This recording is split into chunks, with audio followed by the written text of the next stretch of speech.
Okay, hey everybody out there in the multiverse, the universe, the cyberverse, wherever you're calling in from. Thank you so much for joining us today. This is Diesel. I'm laying in bed on a Sunday morning, so I won't be on camera. But before we have a very serious topic, to talk about today because it's concerning the election and kind of like what's going on in the world and in America. But before we get into anything too unserious, I'd like to talk about the serious question, which is who you guys taking for the Super Bowl? Mm. Let's see. I don't even keep up with it, so I couldn't even tell you, man. I'm used to going for the underdog, to be honest with you, because I think Mahomes got enough under his belt. But at the same time, San Francisco right now is such a icon of what not to do with a city.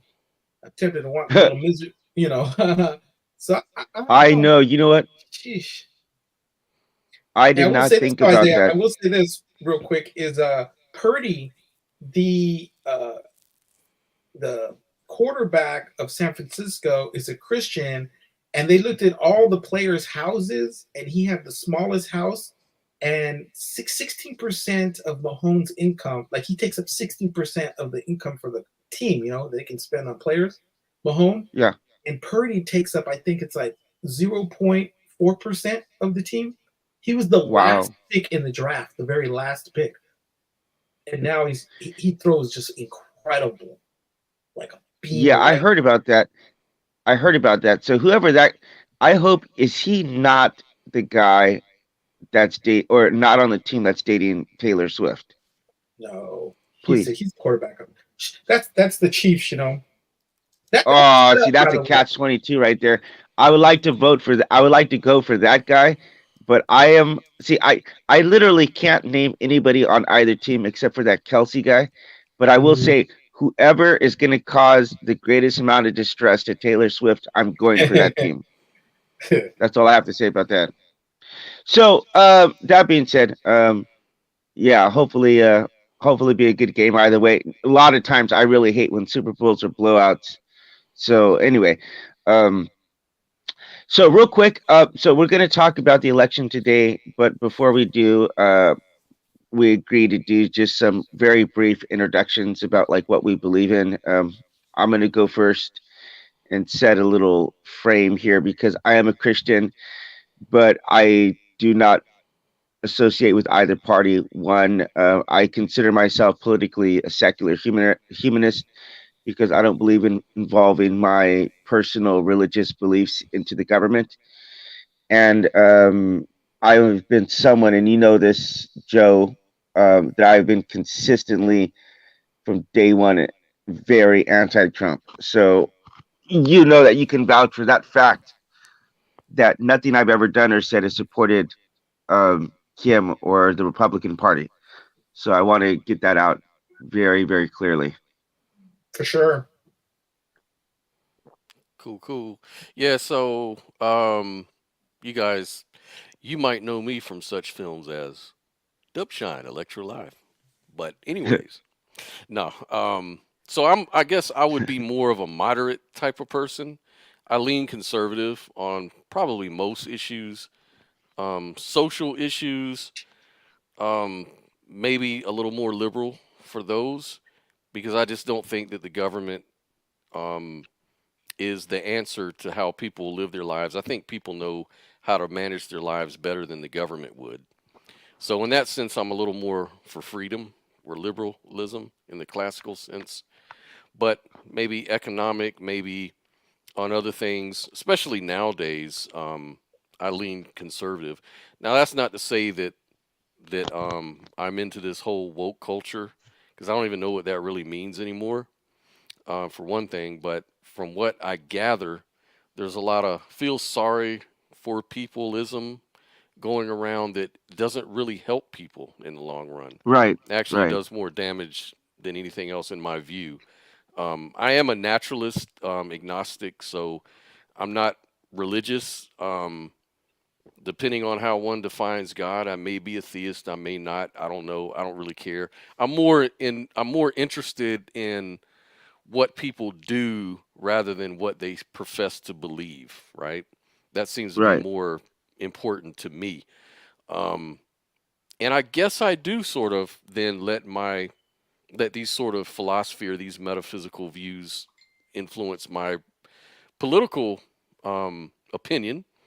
But I don't think that the government should be involved in. I kind of agree with you, Isaiah, that I don't think that Diesel. diesel. So I really don't think that the government should be in the business of, you know, um, telling people what they should or shouldn't believe theologically or anything like that. So that's Right. kind of where I stand.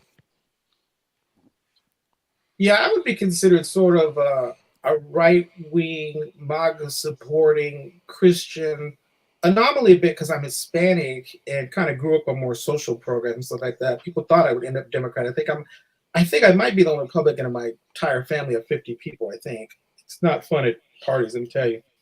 Um, but for the most That part, literally might be true. yeah, I'm a realist. I'm a pragmatist. I look at what's the best situation, how to make it out of the worst like conditions. So if you give me candidates, I'm just going to pick the one. He might not be perfect. He might make mistakes. He might even be half retarded. But I think if he's going to be on the side of Christians, if he's going to be on the side of life, if he's going to be on the side of not the woke movement and things, I'll pick the lesser of two evils all day long. I did like Okay. Vivek. He was awesome. Like that guy spoke truth like crazy. I actually like that Marianne Williams character too. I mean, she was obviously some sort of mystical character, but she had some great things to say about health and the way America's Right. ran. And, I mean, just amazing knowledge of just the human psyche and other things. I was like, that's an impressive lady. So Anyway, let go me ahead. start this off. Okay, so let me start this off there because I guess at the end of the day, I've always taken the approach is that I'm not going to choose a lesser of two evils. I'm just going to let the evil prevail, however it's going to prevail. And so, but I have been getting switched. My thinking on that has actually been switching from seeing the disasters that's been unfolding in America and overseas. So I do want to start here on asking you this though, because you were with the, you were one of the few people who started off very quick that I've known on the Trump train. And so, this is before, this is whenever you had a selection where you can't say I'm choosing the worst of two evils. So, as a Christian, how did you start off with someone who has in their own personal life represented such anti-Christian views from the start? Like you had options at the beginning. I understand now if you don't have any options, but Yeah. No, I from the was in a beginning you campaign had. office at the time. I was in a campaign office at the time. I was invited to go to Senator Cruz's rally by a room full of people going, and young people, voters, and stuff like that. I was even helping with the campaign then. And basically, I said to myself, he's not going to win. I said, Trump's going to win. The head of the company said, how you know that? I said, man, there's no way. You're talking about a guy, clearly a billionaire, is not going to be as easy to buy off as some of these other characters, not as desperate at least. Clearly has some smarts. His personality is a little bit, it's got some swagger, flagrant, whatever, boisterous, whatever. And I was like, yeah, who's perfect? You can deal with that. I'd rather get someone that was not paid off, that had his own mind, that was speaking truth, even at a loss for himself. I mean, this is a guy that turned the tables and was the first one to introduce fake news on live TV. He just destroyed Hillary with telling her like about how the tax system was rigged, and she was sort of trying to get him in a debacle. But he's like, well, I know it's true because I do it. I take advantage of it. And, so Right. you're, and he switched Your the table donors. at that moment. Like, that was a whole different level of a dude willing to be perfectly honest, even at the jeopardy of himself losing all kinds of benefits. IRS is going to offer him.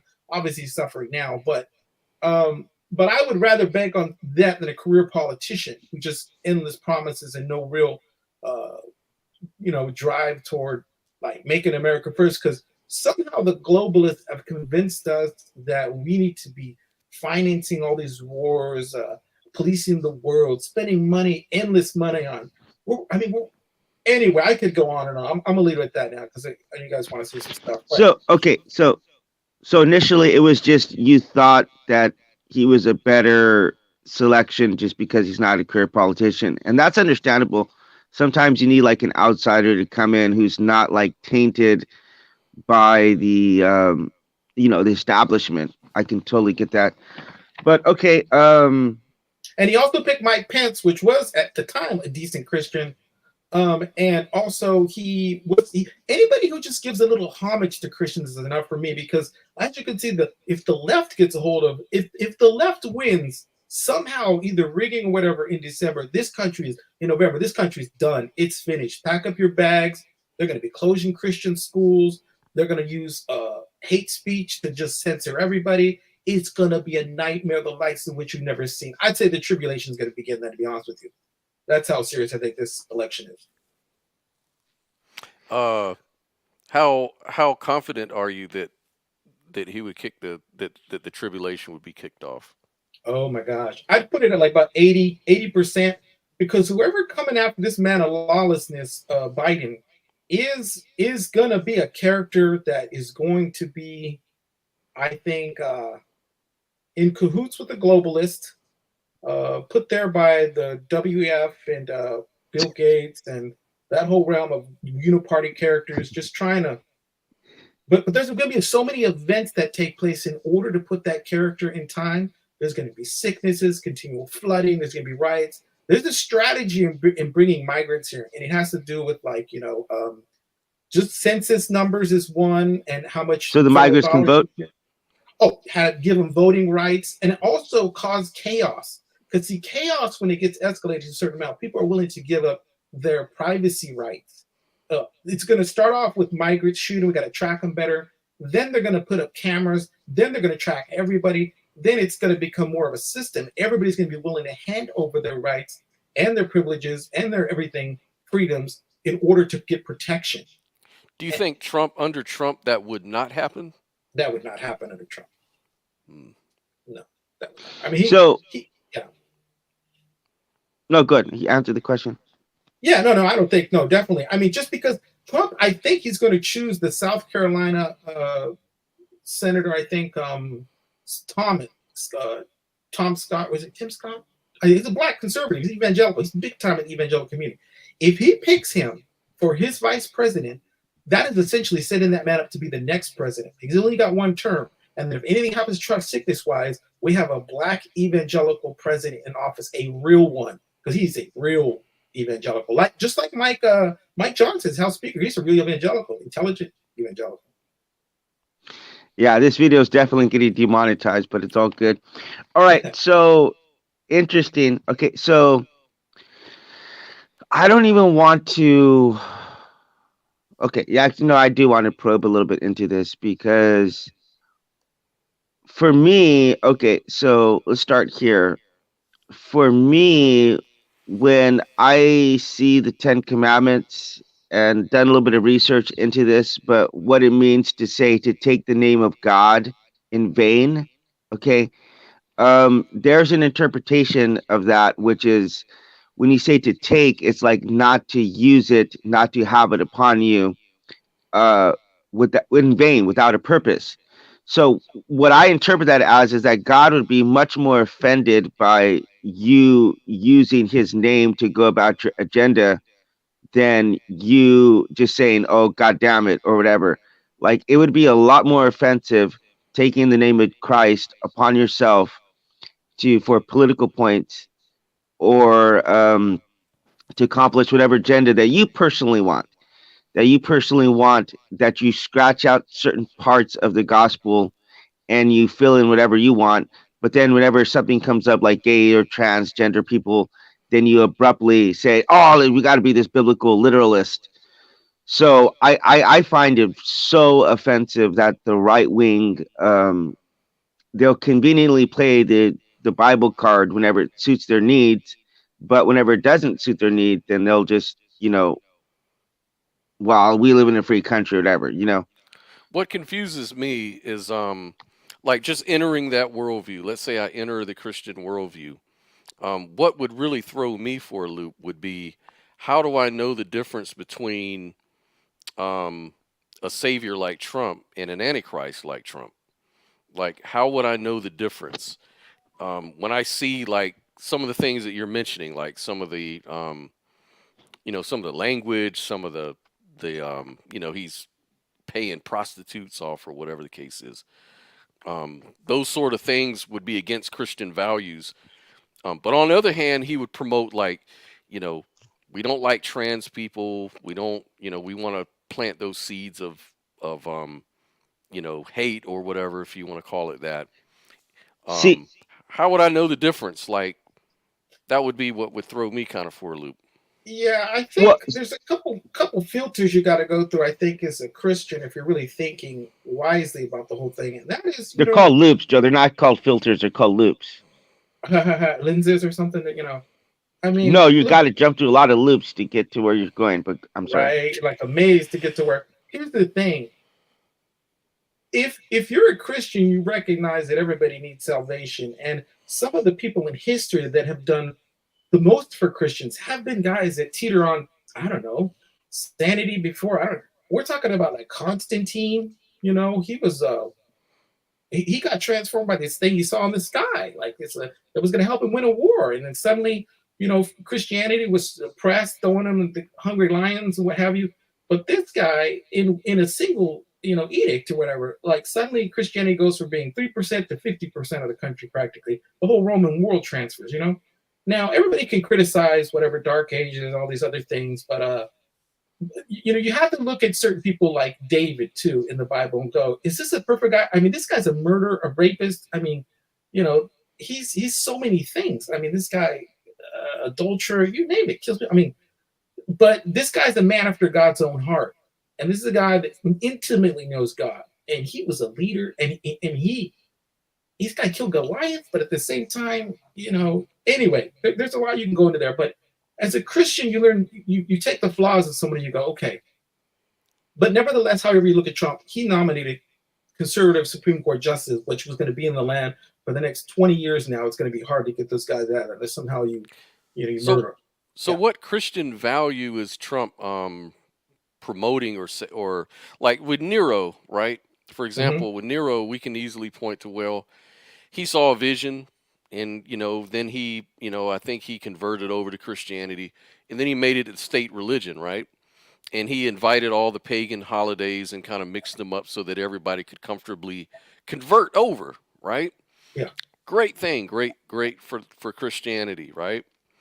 Number one, I don't know if I was to enter the Christian worldview, I wouldn't even know whether that was a good thing or a bad thing.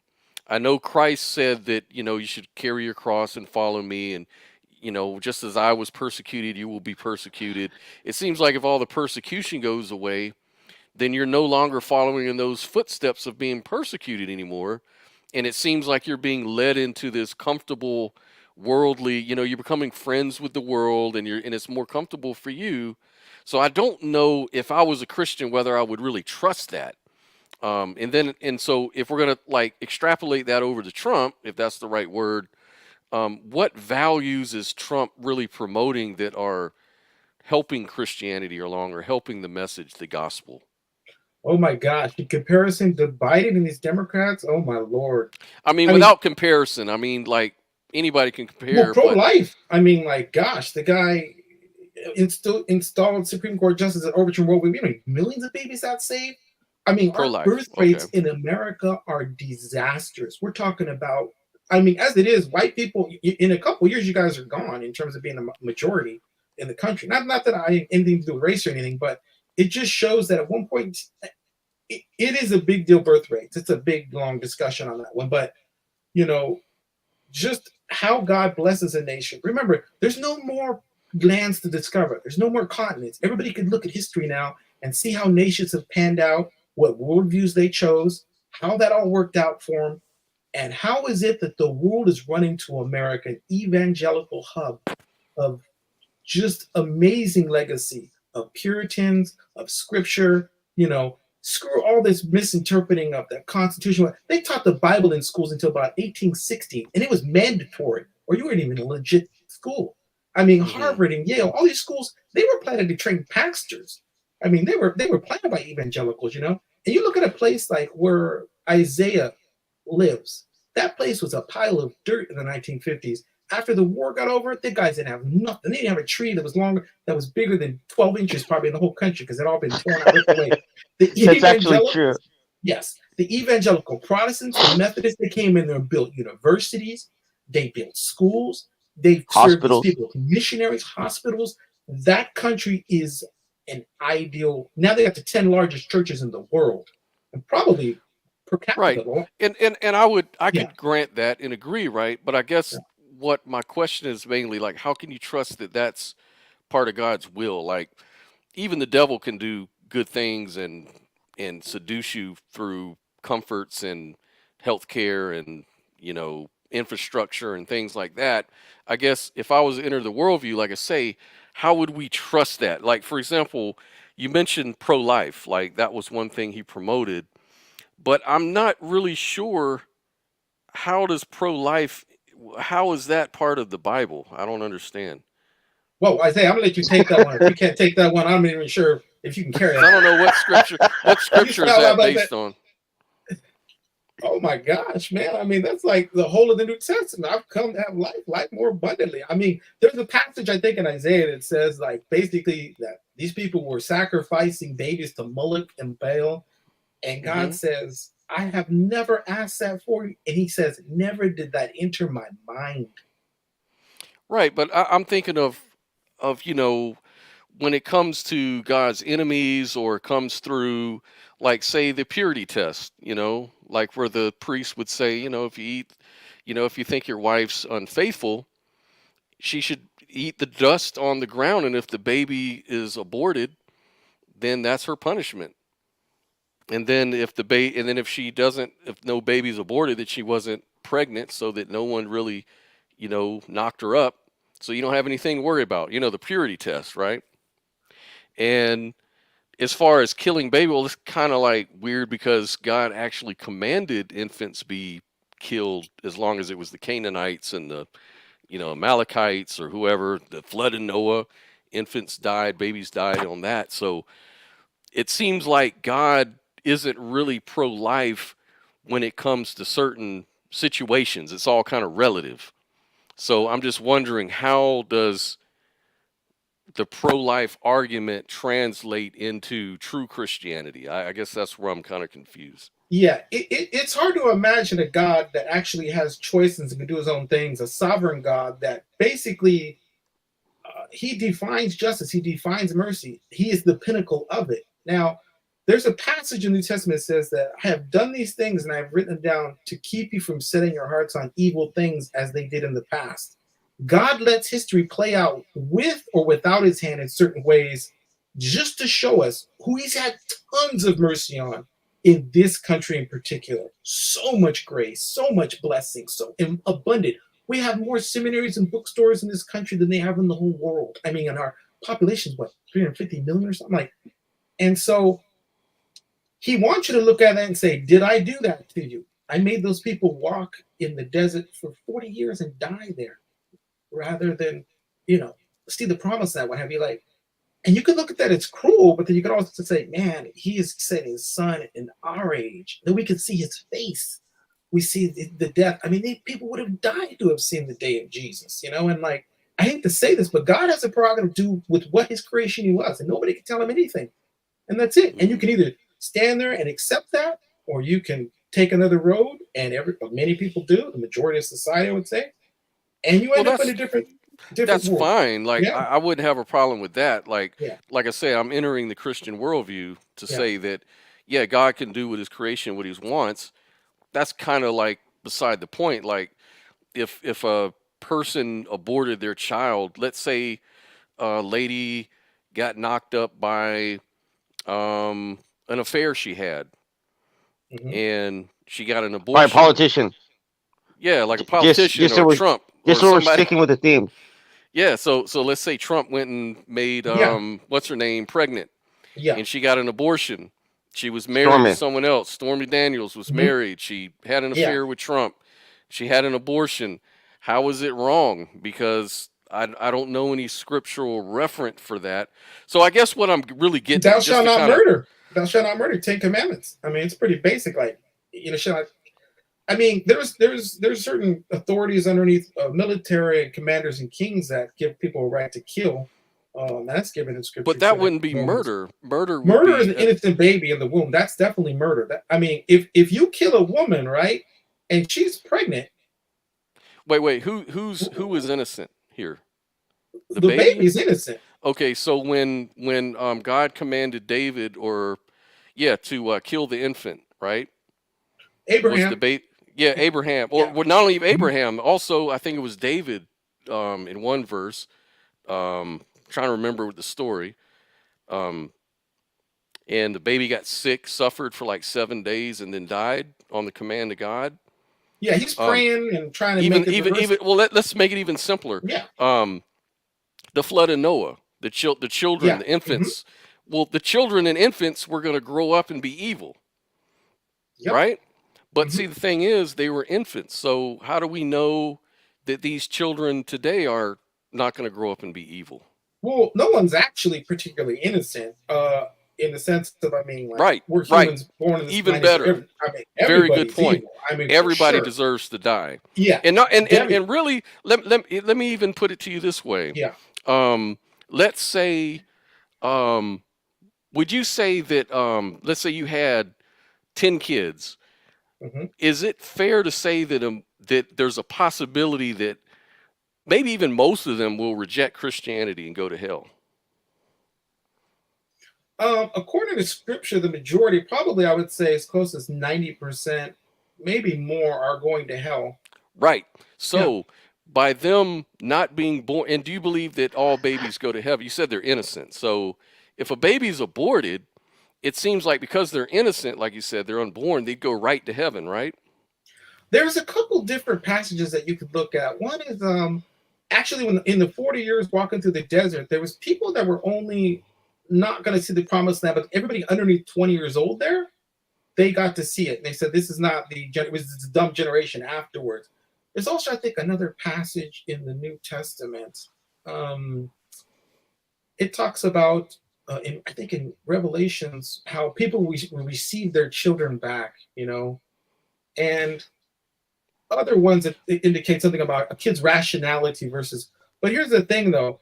At the end of the day, no matter what he did, it's still his prerogative as kids to do it. Like, you have to just lean on his sovereignty and lean on his justice and mercy and like. Right, but I'm just saying that if what you're telling me is true, that most people are going to go to hell, then by letting them be born, you're actually sending people to hell. They're kind of determined, predestined to go to hell according to the scriptures. I know what you mean, like the narrow road and the widened. Most people are walking into destruction. If that's really true, then I'm not sure how the pro-life is really a mark for Christianity. It could be more ethical. It's not. Right. It could be more ethical to not let people be born. And so I'm not really sure how the pro-life thing is against Christianity. I know that the Catholic Church made abortion and everything, even using condoms and birth control as a sin. But I'm not sure that has any scriptural precedent. I think that's tradition. So I guess what I'm getting at is just, I'm not, as a Christian, I wouldn't be sure how Trump really promotes Christianity. If you're willing to appoint a Supreme Court justice that is pro-life, then that's about as good as you can get. I mean, you can also support, local political figures that support pro-life too, and that didn't want. But here's the thing: you're so looking at now a culture that champions abortion. Like it was going to be the centerpiece of their campaign. Had not the immigration and the inflation taken over, that was going to be the centerpiece of the campaign. Now that's on the side. Who cares about it? Whatever. Now it's the economy. Now it's these immigrants, what have you. But here's the thing. I mean, the concentration of power is if God lets a few people in heaven, that's a merciful God. He doesn't have to let anybody. I mean, everybody turns against him in your own heart. They're enemies of God. They're crafting some plan against him. Or the next generation are going to teach them how to be rebellious. I mean, it's in front of your eyes every day. I don't care if you look at Hollywood. I don't care if you look at the news. Nobody thanks God. Nobody glorifies God. Nobody gives back. The dude has you breathing right now on his dime. Your blood, everything. Atoms, your food, your couch, your sunlight, your air, your seas, every beautiful thought you have, every beautiful piece of art you see. That's all his. He could he can wipe it away in a second, but he just lets you sit there and enjoy it. You hate him, turn people against him. You just Well, that's dis- kind of biased on one Join side. the I mean, cult of atheism. yeah, well, I would say that the reason why I'm not a Christian probably would be because it's kind of like I'm probably pro-life because of the fact that I don't believe in heaven in an afterlife like that. I'm not really sure well, there that makes really is sense. a because of the fact that this is the only life you get. If Christianity were true, it seems just logical that I wouldn't want to bring anyone in the world because I would hate to think that a baby I bring into the world has a big chance of going to hell. I would not want to bring a conscious being into the world that has a chance of not accepting Christianity and going to hell. That would be unethical for me to do, knowing that. It's like even if I knew that my child would even just live in this life and I knew he had like Harlequin's disease or something that would make him suffer for a few years and die, I would choose not to give birth to that child because I just have empathy for my own child. I love my unborn child that much. I wouldn't even want him to be born into this world. So I think that so when it comes to Christianity, the consistency thing, I'm just not sure how, just kind of get back on topic, I'm just not sure how pro-life would be a marker for this is a Christian candidate. But go ahead, Diesel. I'm talking way too much. No, you're good.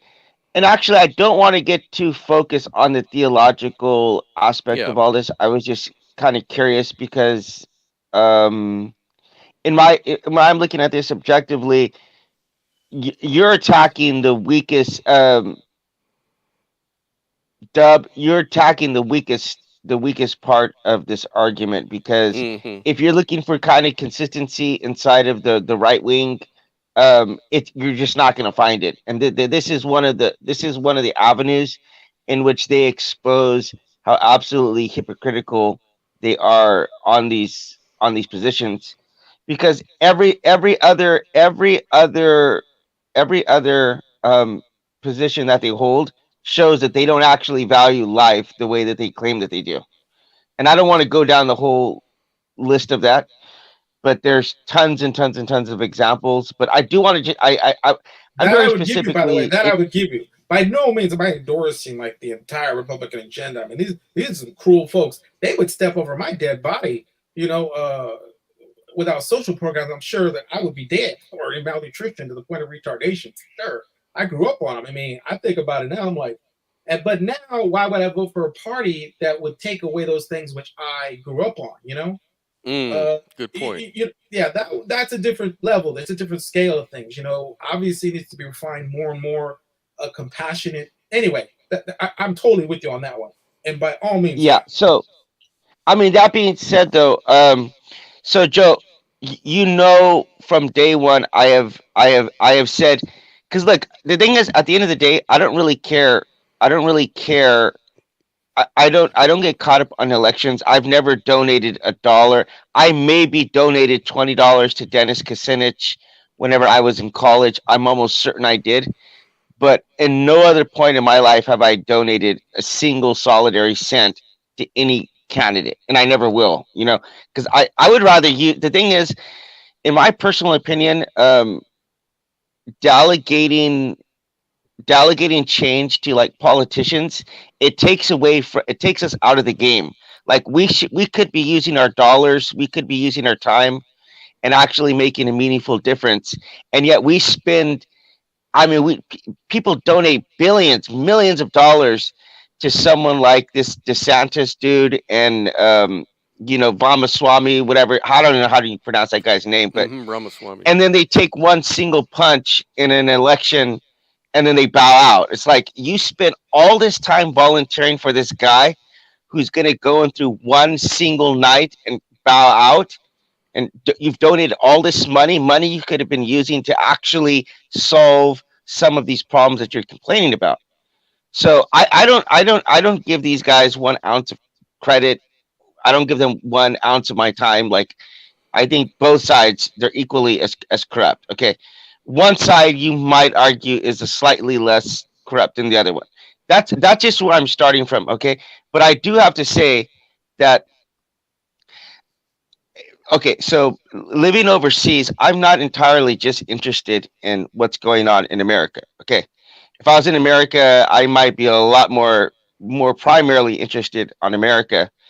But now that I'm living overseas, I'm taking a look at the whole picture of the global Mm-hmm. scene.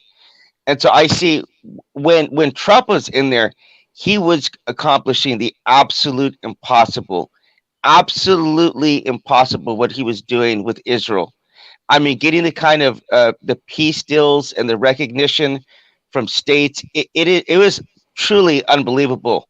And to see that collapse within 2 years of you know Biden, or just a couple of years, how badly things started going with first with Russia, next with Israel, obviously. I gotta say, man, like, if I'm given those two options right now and I have to choose, I'm going with Trump right now. And it has nothing to do with whether or not I like him or not. It has to do with the implications of what's going to happen on the global stage. Mm-hmm. The military industrial complex and big pharma despise peace. You see, I mean, there is a certain amount of stress that we're under right now that's leading us to go to hospitals more, get sick more, our immune system is suppressed because the anxieties and stress of just dealing with war, hearing about all the news, it has implications for everybody's life. Our kids feel this stuff, you know? I mean, just like they do with all these scares about global warming. Like a third of kids are terrified, thinking the world's going to come to an end because of this dark climate stuff. We didn't grow up with that junk. I mean, weather changed a little bit, but nobody's over like, oh, you're going to die. These kids have anxieties, but guess what that's going to mean? More medications, more just an early death and sickness, and it is the conspiracy, the likes of which, and the Democrats are largely behind, for the most part, these just epic.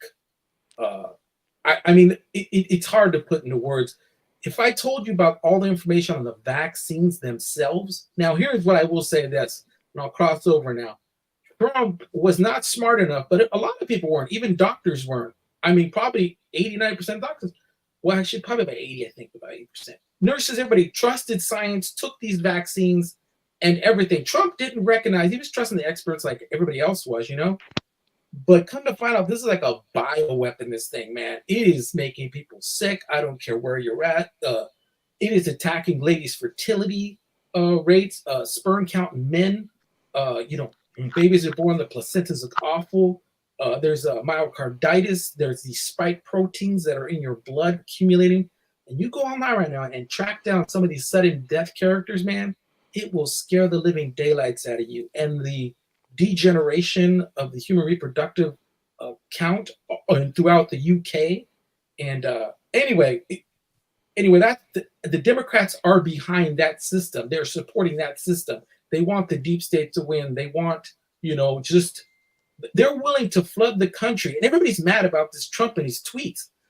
Man, if you can't deal with this guy and his personality and his tweets, the fact that he ends wars, but you can put up with 20 million migrants, illegals, that you have no idea who they are, terrorists coming from every part of the world, and the poorest, craziest people, because ain't nobody sending their best here. They wouldn't be walking. They just flying on their own money. We could have had doctors. We could have took Sudan's Christians and gave them a place to come. We could have recruited Christians from all over the world and said, now you have a safe place to come. But no, I don't know if you've ever seen parts of Minnesota after Barack Obama brought in 70,000 Somalis there. But yeah, Sharia law is about to go into that darn neighborhood. Anyway, I'm getting too far off edge here, man.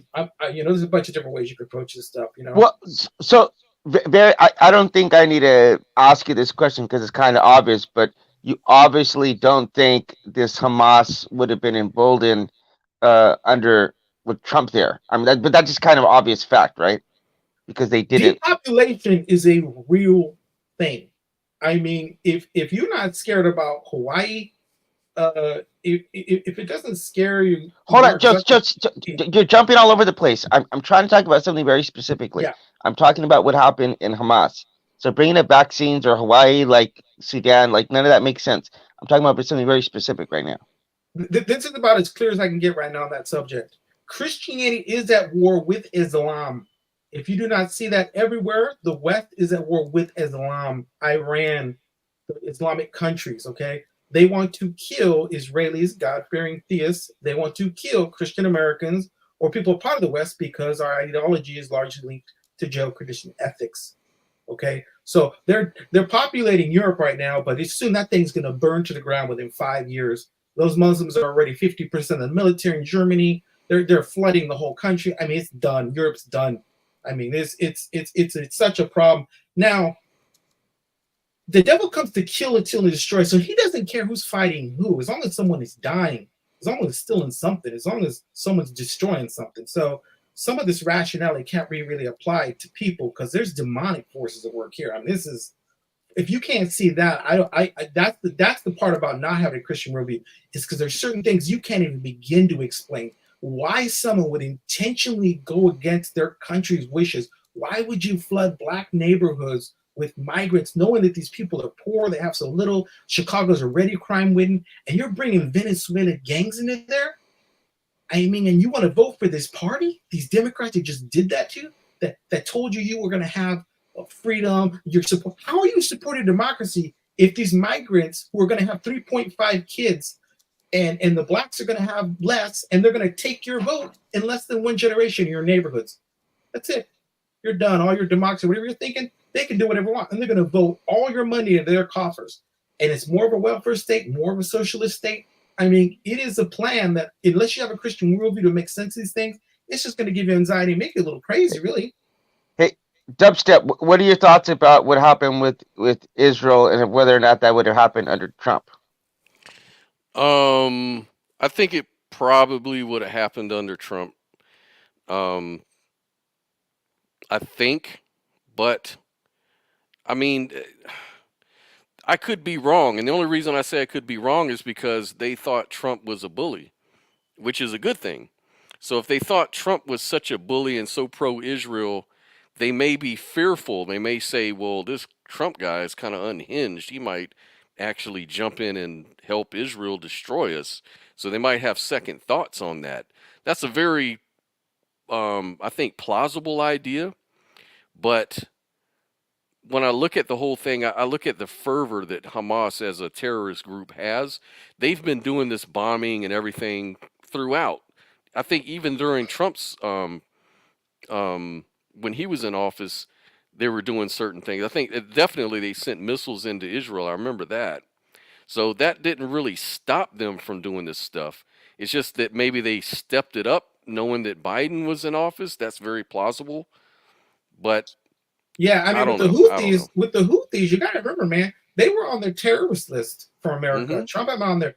The minute Biden comes to office, he got these Houthis. He took them off the terrorist list, and then he gives them $6 billion, man. Well, then there you go. I didn't know that. So that's just more. That's just more reason for me to support Trump. Obama gave Iran money. I mean, they're just Islamophobes lovers, and I'm not sure. In my opinion, I think a lot of these guys are just being compromised either by Epstein sex tapes or just demonic powers. I think there's so many things. Yeah. See, my support for Trump is just based on pragmatic solutions, like Hazel was saying, the geopolitical situation. Trump comes off very strong, and I think other countries, especially based on their cultures, like especially Middle East sort of cultures, they sort of respect strength, and they respect that kind of stubbornness. And I think Trump does well, even with Putin. It seems like Putin was in check when Trump was in power, whereas now he's off the chain. You know, no one really respects Biden. That's just the feeling I get. I'm not a real political scientist or anything like that. It just seems to me that you gotta remember, like the with the world Cuban sort Missile of Crisis, right? Cuban Missile Crisis. Russia wants to come put nukes right next to Florida, and we didn't want that. We're like, hell no, we'll go bomb a raid Cuba or something, you know. So we isolated them, whatever communist country. Just imagine if you're Putin and Ukraine wants to become a part of the EU, and now weapons are going to be right at your border pointing at you, nuclear weapons. We didn't stand for that. Why should he? And so he's basically, anyway, go ahead. Now, and I would also say though, just to kind of balance things out a little bit with what I just said, the things that I don't like about Trump is the fact that he clearly, on recordings, tried to control the election, manipulate the votes and stuff like that. At least in Georgia and Massachusetts. If he was willing to just do that in any state, even one time, that just lets me know this man will do anything. It's more about power for him than anything else. Is that really a big deal in the overall scheme of things?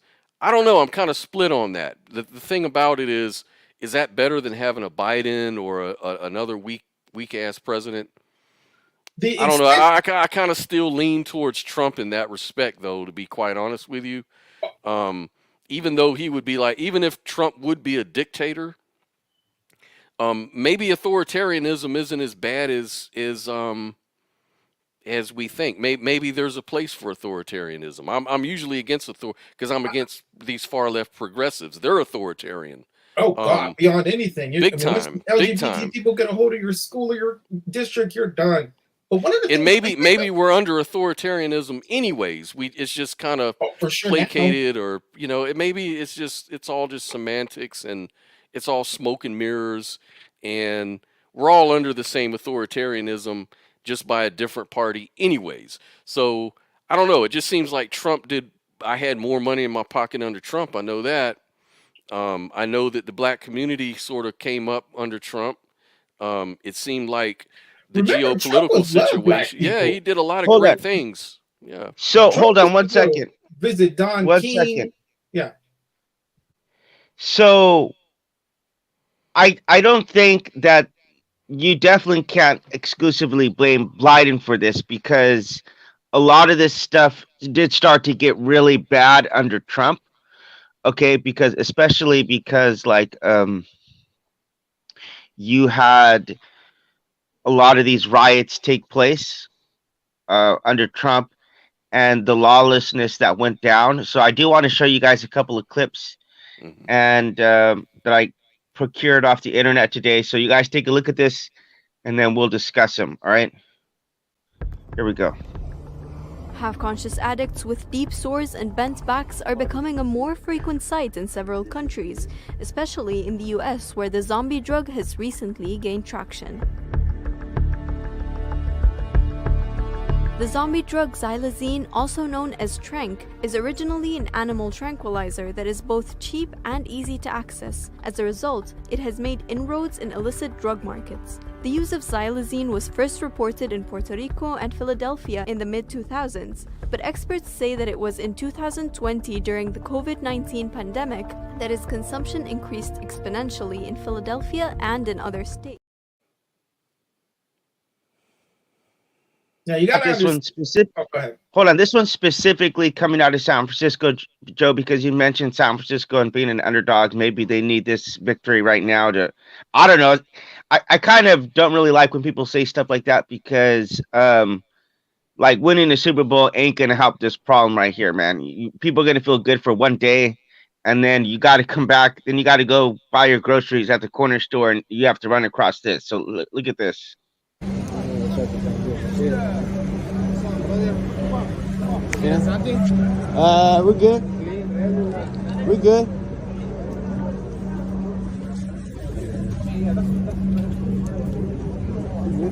I got one.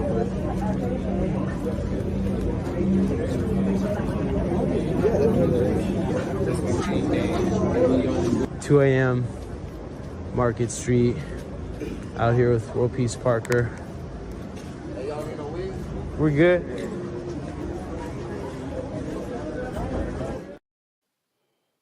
All right, so you gotta understand something about these things in there. Okay, so there is a difference between people being lawless and then actually embedding lawlessness into the government, into laws. Okay, California did this to themselves when they started, and Oregon did it too, basically saying it's okay for you can have a certain amount of cocaine, fentanyl, everything on. You're not going to be arrested. Once they did that, it got really wild here. obviously an open border with fentanyl coming through and cartels making life here hell, whatever. Now, on the flip side, the Republicans aren't any better in a sense as the Democrats. I think even one time, to have to downcast my own folks in a sense, they had this youth pastor conference, whatever, and it was a big event at a hotel. And the hotel said they've never had so much live stream porn ever downloaded from the internet in their lives. And I don't know how they track this stuff, but so I mean, by no means are Republicans, any different, I think, in terms of sitting and everything else. But once you put something in the law, you lead people astray in ways that it goes to generations and hits cities like this, And you may not be a righteous person, but if you could still say, no, keep the drug laws up, no, put that thieves in jail. Because remember, there's a law right now, and they're rebelling against, definitely in San Diego. If you steal underneath $950 from the store, they basically just let you go. They won't arrest you. It's like not even a misdemeanor. It's like a ticket, not even that. And nobody stops you from doing these things. You just go in there, rob them. That's why Walgreens is closing. I mean, here, 2 Walmarts closed because of that.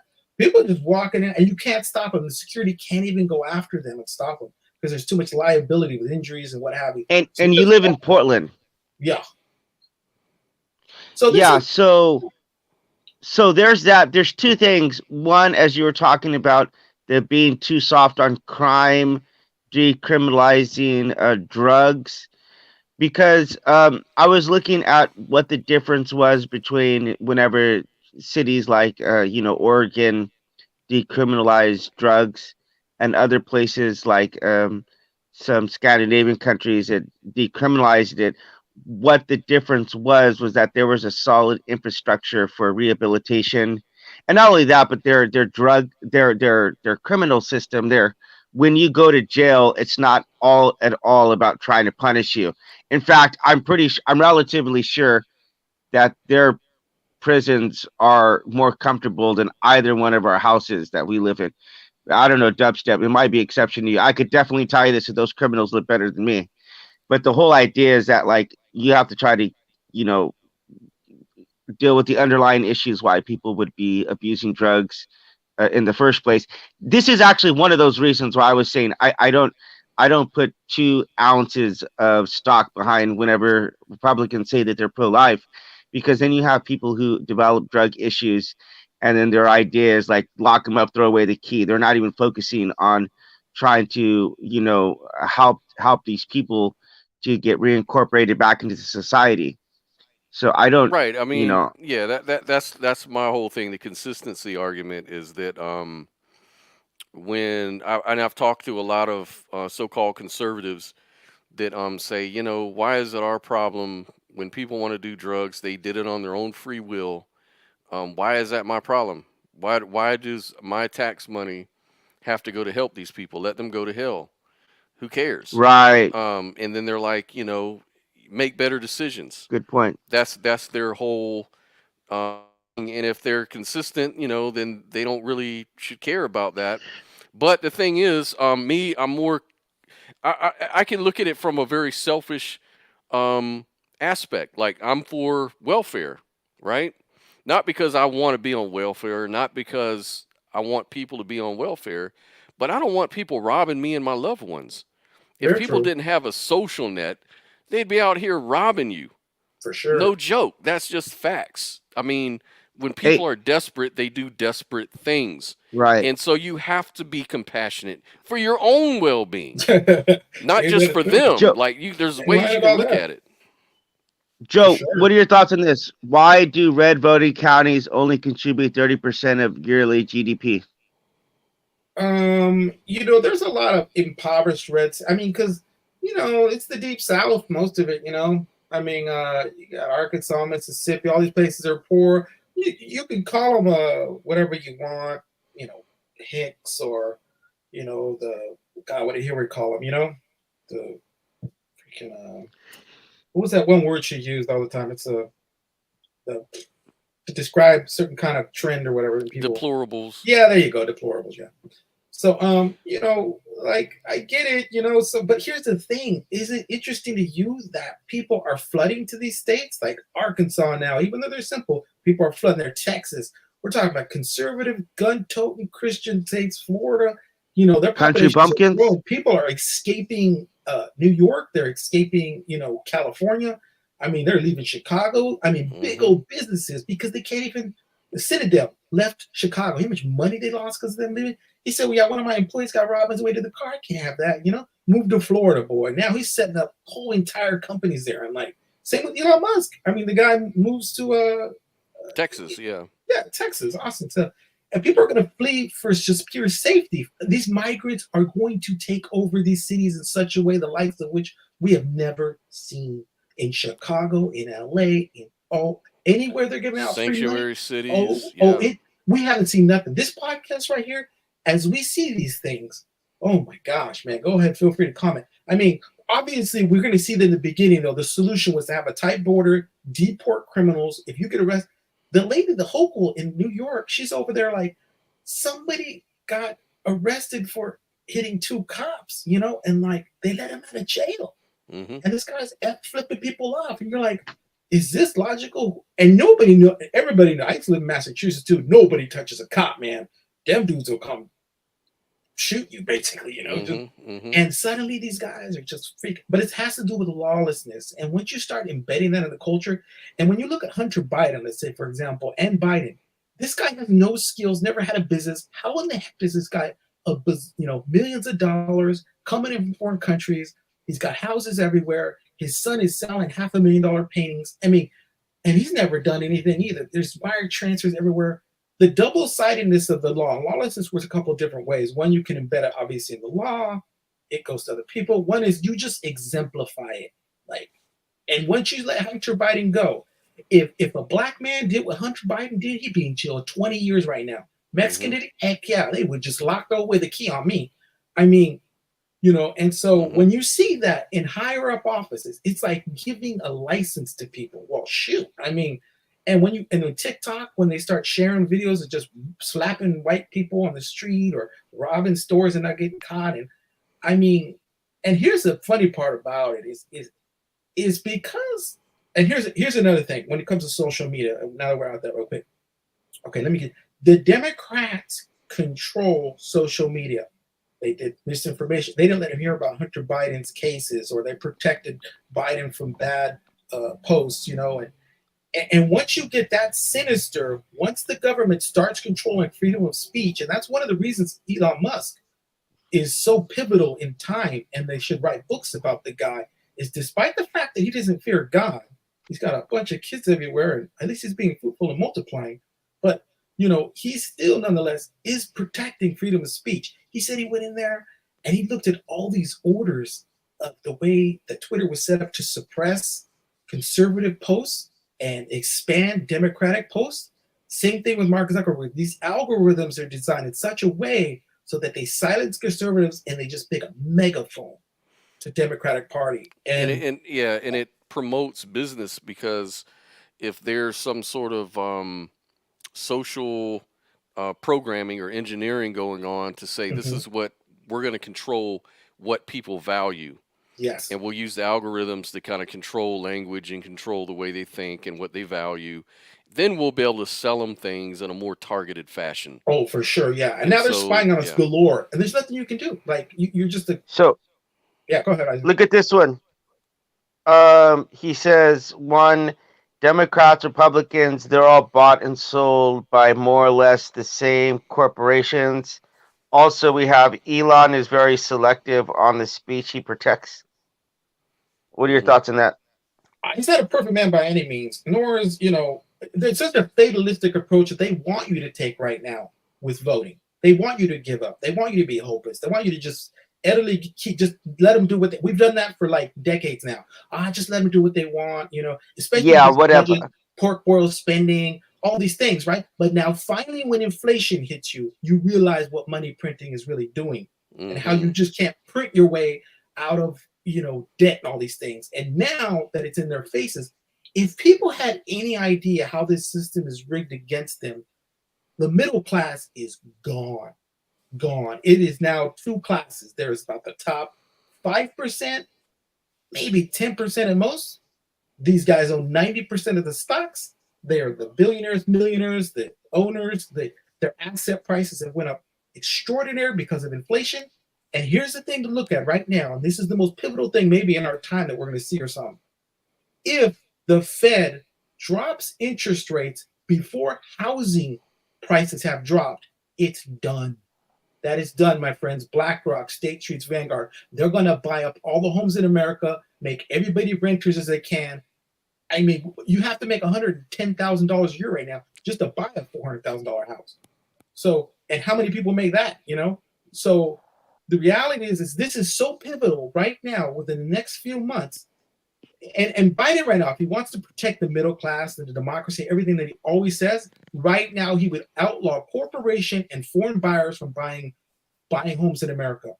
And if he did that, he would protect the middle class, and he would save us. At least people are so in despair. You know what it is? People keep spending now because they've given up on the dream of the American dream of a home. And the home is so pivotal with the whole economy. There's so many things surround it. So they just go on cruises and vacation shopping. They're like, why have a savings? Just freaking spend it all. Because I'm not going to save it for a house. And they've given up on the nuclear family. I mean, so many of these things are linked. But anyway, that's just one solution that he could do. But he's not. That's how you don't vote for that guy, because he's now outlawing corporations and foreigners like China from buying up houses right now. And that should be the saddest thing in the world to you, because that is your future, that's your kids' future, and they will never own a home if that inflation goes again. The price, you know how much houses cost in Canada? The average home price is something like $600,000 to $800,000. That's the average. There is no $4,000 house in Canada, and those guys are written. Anyway, I'm gonna get off track on these things. So, but you know, I agree with you, and I think that even more fundamental to that is that people don't understand that as a sovereign individual how much power they really have. But because the powers don't want us to know that, that's how they operate. That's how they keep people enslaved to this little matrix-like system. For example. Oh, hold on. Do not tell me you're a sovereign citizen, man. No, I'm not. I wish I knew how. Good. But I do know that, you know, the key takeaway about a CUSIP number, you know what a CUSIP number is, right? It's like a unique identification number that's assigned to stocks and registered bonds in the United States and Canada. And everyone has a CUSIP number. I looked at mine, and my Social Security number is sold on the stock market for well over $1 million. Everyone's is. You know, these are bonds. Your Social Security number, your birth certificate, these are all bonds, even dollars. This paper that really is meaningless, it's really just a bond. And that's how you're able to trade for goods and services, things like that. Well, your CUSIP number is assigned to your Social Security, stuff like that. There's a lot to it, of course, but when you're a sovereign person, or you can set up a trust in as a sovereign citizen, you can actually claim you'd never be poor again in your life. You'd actually be paid. But because these things are well-founded, you can look at this stuff. This isn't a big mystery. But most people don't know about this kind of stuff because both sides are in the business of keeping you in the dark on these things. That's how the powers that be continue to run off to the bank with all our money while we're divided over bullshit like, you know, trans issues and race issues and gay issues and men versus women, blah, blah, blah, blah, blah. We're too worried about that kind of stuff, the drama. So I do want to thank you for that. I appreciate that. That's a really good sentiment right there. Because that's what I've said along. Like, I think the Democrat-Republican issue just really blinds us on stuff that's more important, and it gets us divided, I think, most importantly. But I do want to transition to something else, because any chance either of you guys saw the interview with Tucker Carlson and Putin? A little bit of it. I wanted to see it. I was supposed to see that today. I haven't had a chance yet. So, yeah, so I did see it as soon as it came out.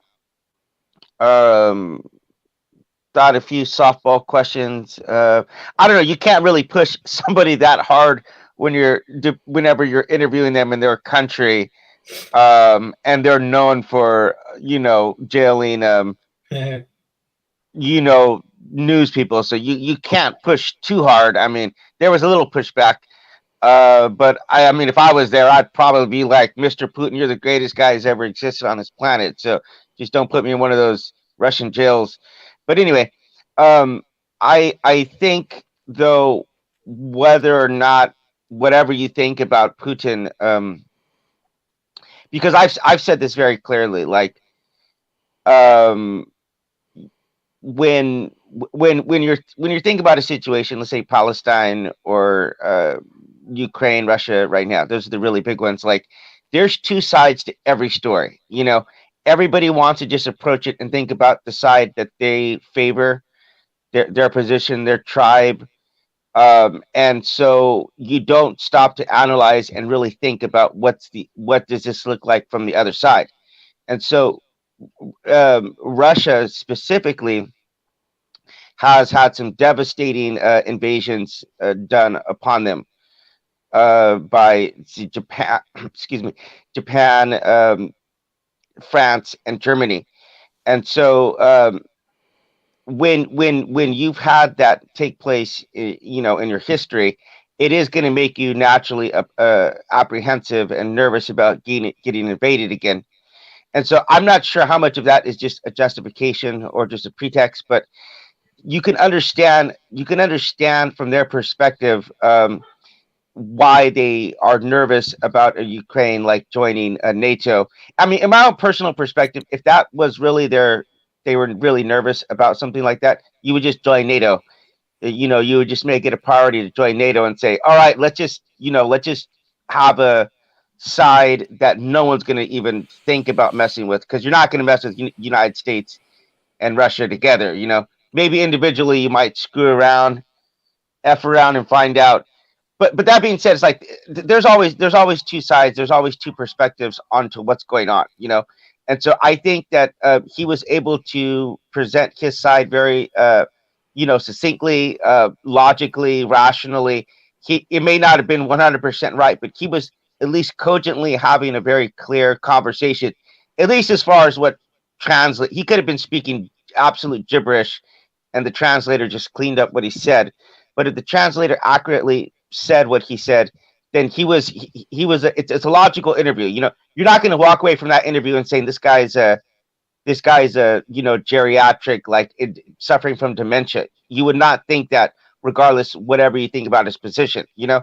And so that being said, the same day Biden did a press conference where he was trying to talk about why he was still competent or whatever. And I mean, it's I got to say, as an American living overseas, it was absolutely embarrassing.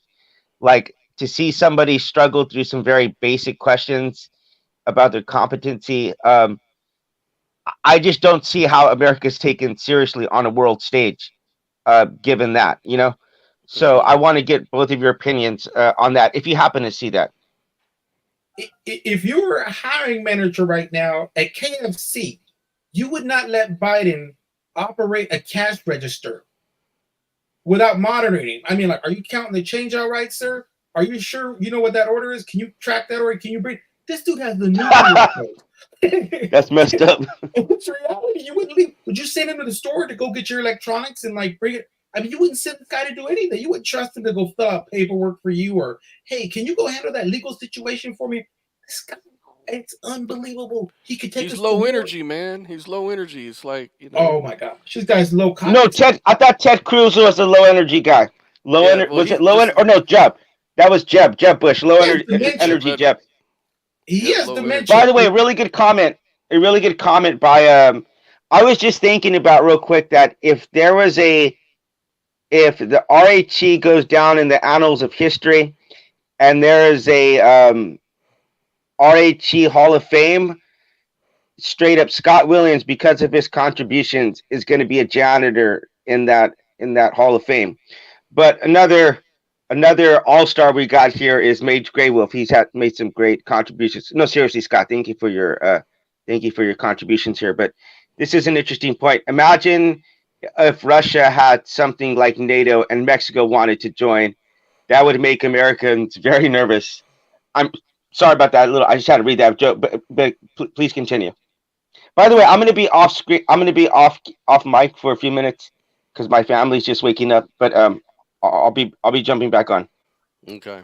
Okay. Hey, with these sorts of podcasts, by the way, I'm just curious. It says live in the corner there. Is that live on this StreamYard platform? Yes, it's live. Yeah, it's live on YouTube. Oh, right on. Yeah. I mean, Yes. It's kind of one of them things where, Biden is just not a very coherent character.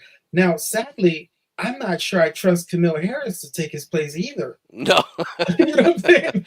Well, see, there's something in my brain that just tells me that the government is a lot more. Now, I might be wrong because I oftentimes kind of argue the opposite, and I'll say that the government is not very proficient. They're not very efficient. They fail at everything they try to do. On the other hand, there's some things that they are good at. One of the good things that they do is they know how to keep secrets. For the most part, they know how to do cover-ups, and they know how to manipulate society and engineer things in their direction. For sure. So when I think about someone like Biden coming in, it's not like they don't know. They're just going to leave it up to some guy. There's got to be something behind Biden that's really running the show. Yep. So there's a handful of people. Yeah, it's like there's. I do believe in some sort of. I believe the government is kind of siphoned off in different ways, and everybody's keeping themselves in checks. Maybe even have their own agendas up in there. For sure. I mean, Blinken is definitely running things. He's a Jew. Obama is definitely behind the scenes there. Clinton and John Podesta. Those are ones right there. Obviously, the CIA and deep state, what have you. But that's some strong characters. And here's what they're scared about. They were scared about the Putin interview and everything. They need these wars to go on, man. I'm telling you, it's like a big money exchange. Even they just turned a Republican, Langford. He came out with this bill from the Senate. And this dude, I've seen him speak in person before. He used to be a youth pastor, this guy. Christian, strong Christian. But this James Langford, he came out with this bill, right? It gives money to the border. And they keep talking about it in the news like, yeah, this was money secured border. I can't believe these Republicans. This was the worst bill you could ever imagine if you wanted to shut the border. It gave you more money for Border Patrol agents so you could process migrants faster. This thing even had in it a pathway to citizenship, like immediate amnesty when they cross the border. Like the president had the right to do that. This empowered him for that. I mean, it was just absurd things. We're talking like just give them more money, more Visa cards, more. It is this guy Langford. He has been compromised. I think they got some sex video on him, probably with a dude. Like he is not in his right mind. Because no Republican from Oklahoma, no less, would have ever created such a bill. The government sort of operates like Scientology, man. Like right. they just keep tabs. They've got your history. Yeah. They have ways to manipulate your resume. And really expose you when they need to in order to manipulate you to get you to do what they want you to do. Oh yeah. But on the other hand, I do feel like at least I hope this is the case, that in America the people have more power than we're led to believe, and that we can make changes. Sometimes we can demand things, and that the government is reactive to the people. Yeah. Otherwise, what would be the point to even having these sort of discussions to begin with, because then we're just all kind of controlled in the matrix, and it's all just part of their little overall stage show. It's all lights and camera and theatrics. Yeah. That's kind of like a very negative kind of way to look at it. But sometimes I swear, I sometimes wonder if that's not really what's going on anyways. Oh, man, you could be 100% sure that was going on. I mean, obviously, to some extent it must be, to some extent, I mean, with the control of the social media, one guy went on there, I heard him testifying on Google and how much power they had. And they said, you did some research. They said, how much do you think that Google could control a presidential election or whatever? And he said, probably a 16-point swing. He said, how would you do that? He's like, well, what they do is like the day before, they would send out reminders to all the Democrats and none to Republicans. or there would be reminders going out and give the Republicans the wrong day or something, or the wrong address to places or whatever. Anyway, he was saying some of these things are very simple yet sophisticated. I mean, obviously there's a guy just caught in the Atlanta ballot harvesting from old people, what have you. But I'll tell you who you should follow, who's the most courageous man maybe in America, is James O'Keefe. Like, he got fired from his Veritas CEO position there, but he started this, OMG, show. You can follow him on X or, probably Facebook or whatever. That dude does stuff that I swear I'm surprised he's still alive, but he is not a Christian. Well, that dude could slay Goliath. I mean, he's not afraid. Is that the CIA guy, the ex-CIA person? No, O'Keefe is just a young whippersnapper, man. Okay, gotcha. Yeah. I was just thinking, have you ever? Do you know who I'm talking about? The CIA, is that the guy that's in hiding in Russia? Or no. There's this guy who's invited to all these different podcasts and things like that, and he used to work for the CIA, and he talks about how they, just all kinds of stuff, like how things work behind the scenes and how manipulation works, how social engineering works, how we're kind of divided and by design sort of thing. Oh, for sure. Divide and conquer. That's always been a strategy, Yeah, it's always been for time immemorial, and it's no different now.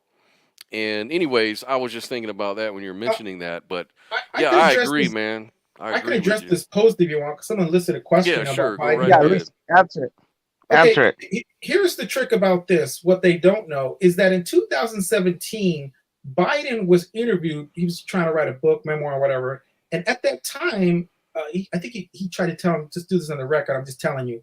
Yeah, I got classified documents right inside my garage, And so back then he had classified documents. Now, as a senator or a vice president, you're not allowed to have military secrets on Afghanistan and all these other places. That's illegal. Only the president has access to these things. He should never even have them. Taking them out of the building is a felony, So he already knows. So as much memory loss as he thinks that, I just might have forgotten. It was illegal from the beginning. And he already said it in 2017. So clearly, he is skirting the law. If either one of us committed crimes like that, we'd be charged right now. Any black man, any Mexican, any non-connected white, we'd be in federal prison right now if we pulled off what he pulled off. But now they're saying, just because he has bad memory, he can't be charged. So he can run the whole country, but you can't charge him. I mean, it doesn't make any sense whatsoever. But yeah, that's why this viewer maybe doesn't know so much about this, how poor memory played out. I mean, how could you? Hey, but didn't Trump basically do the same thing though with his classified documents? Trump was president though. It's a big difference, man. I mean, you got powers that protect you. You can take things away. And then they try to make this dividing line where they say, well, Trump withheld them longer than Biden. This and that. No, he didn't, because Biden knew he had him since 2017.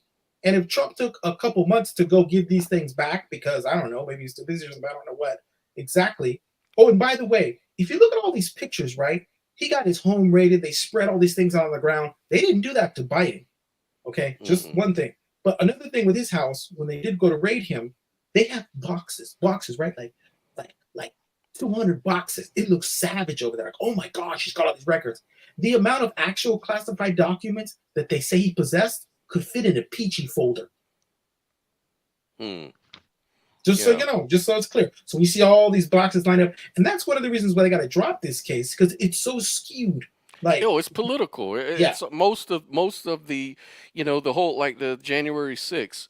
I mean, he was never convicted of that. He wasn't convicted. So using that to sort of, get rid of Trump and, cancel him pretty much from being even on the ballot is just a political move. They really have nothing. But the only the only thing that I would say that they really have him on is the fact that he was on the recording with the Atlanta, Georgia thing, and but by the way, I 100% believe that election was rigged. There's no way you could be winning in a state And overnight, because of these mail-in ballots, junk could shift hundreds of thousands of votes. There's no way you ever convince me of that till I die. Well, yeah, there is, Joe, because certain demographics vote ahead of time. So if you're like, it's completely possible that, and I'm about to, because I don't really keep up to with those politics one way or the other, but if you have to count votes, you know what I mean. You have to count votes on one, as you said, mail-in ballots. It's completely possible that that it could shift. Oh no, You know. there's beyond corrupt. I mean, there's data and numbers in these things that would make your head spin. Like, for example, I think in one night, 600,000 votes came in amendment ballots for Biden. And an expert testified, they said, well, how many did Trump get in that same time? I think it was something like 3,500. I mean, there's no way in the universe. And another guy was like, oh, them darn machines. An expert just went in there in that Dominion machine and switched to vote with just a pin. And he looked this stuff up. I'm not making it up. I mean, hey, watch yourself, Joe. Alex Jones got himself sued, man. You might find yourself. Everybody's it's on Google now, so Google might get sued if they have a Netflix show I saw a while back about how easy it was to manipulate, do bad counts on these machines.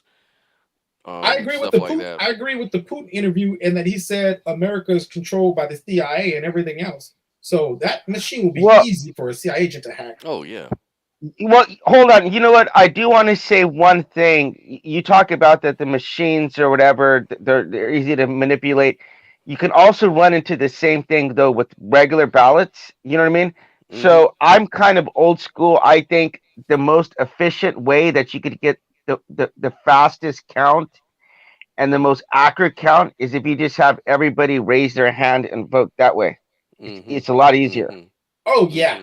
But they don't like. I think Democrats are less likely to go to the polls.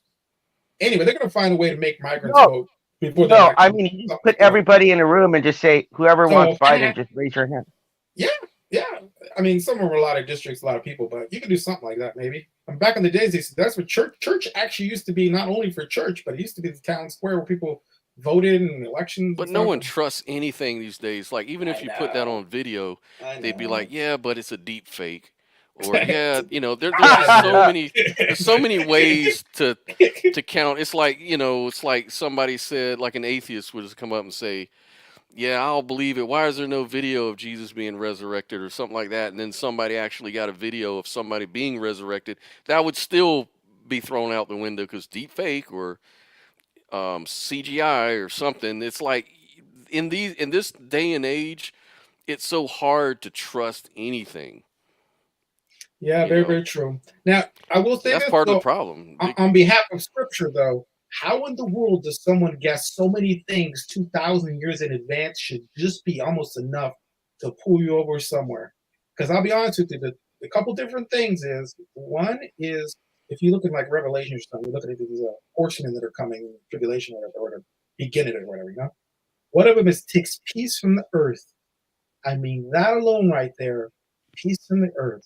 Second, it's like death of like a third of the world. Could be by famines, pestilence, vaccines. Could by the mosquitoes Bill Gates has invented. Earthquake. Well, here's my answer to that. Yeah. Remember that all throughout history, you could maybe even do a Google search or something. Look at Wikipedia or Encyclopedia Britannica, and you can look at how everyone throughout all ages, centuries, from the first century on up to now, how they were convinced that they were living in the last days according to Revelation.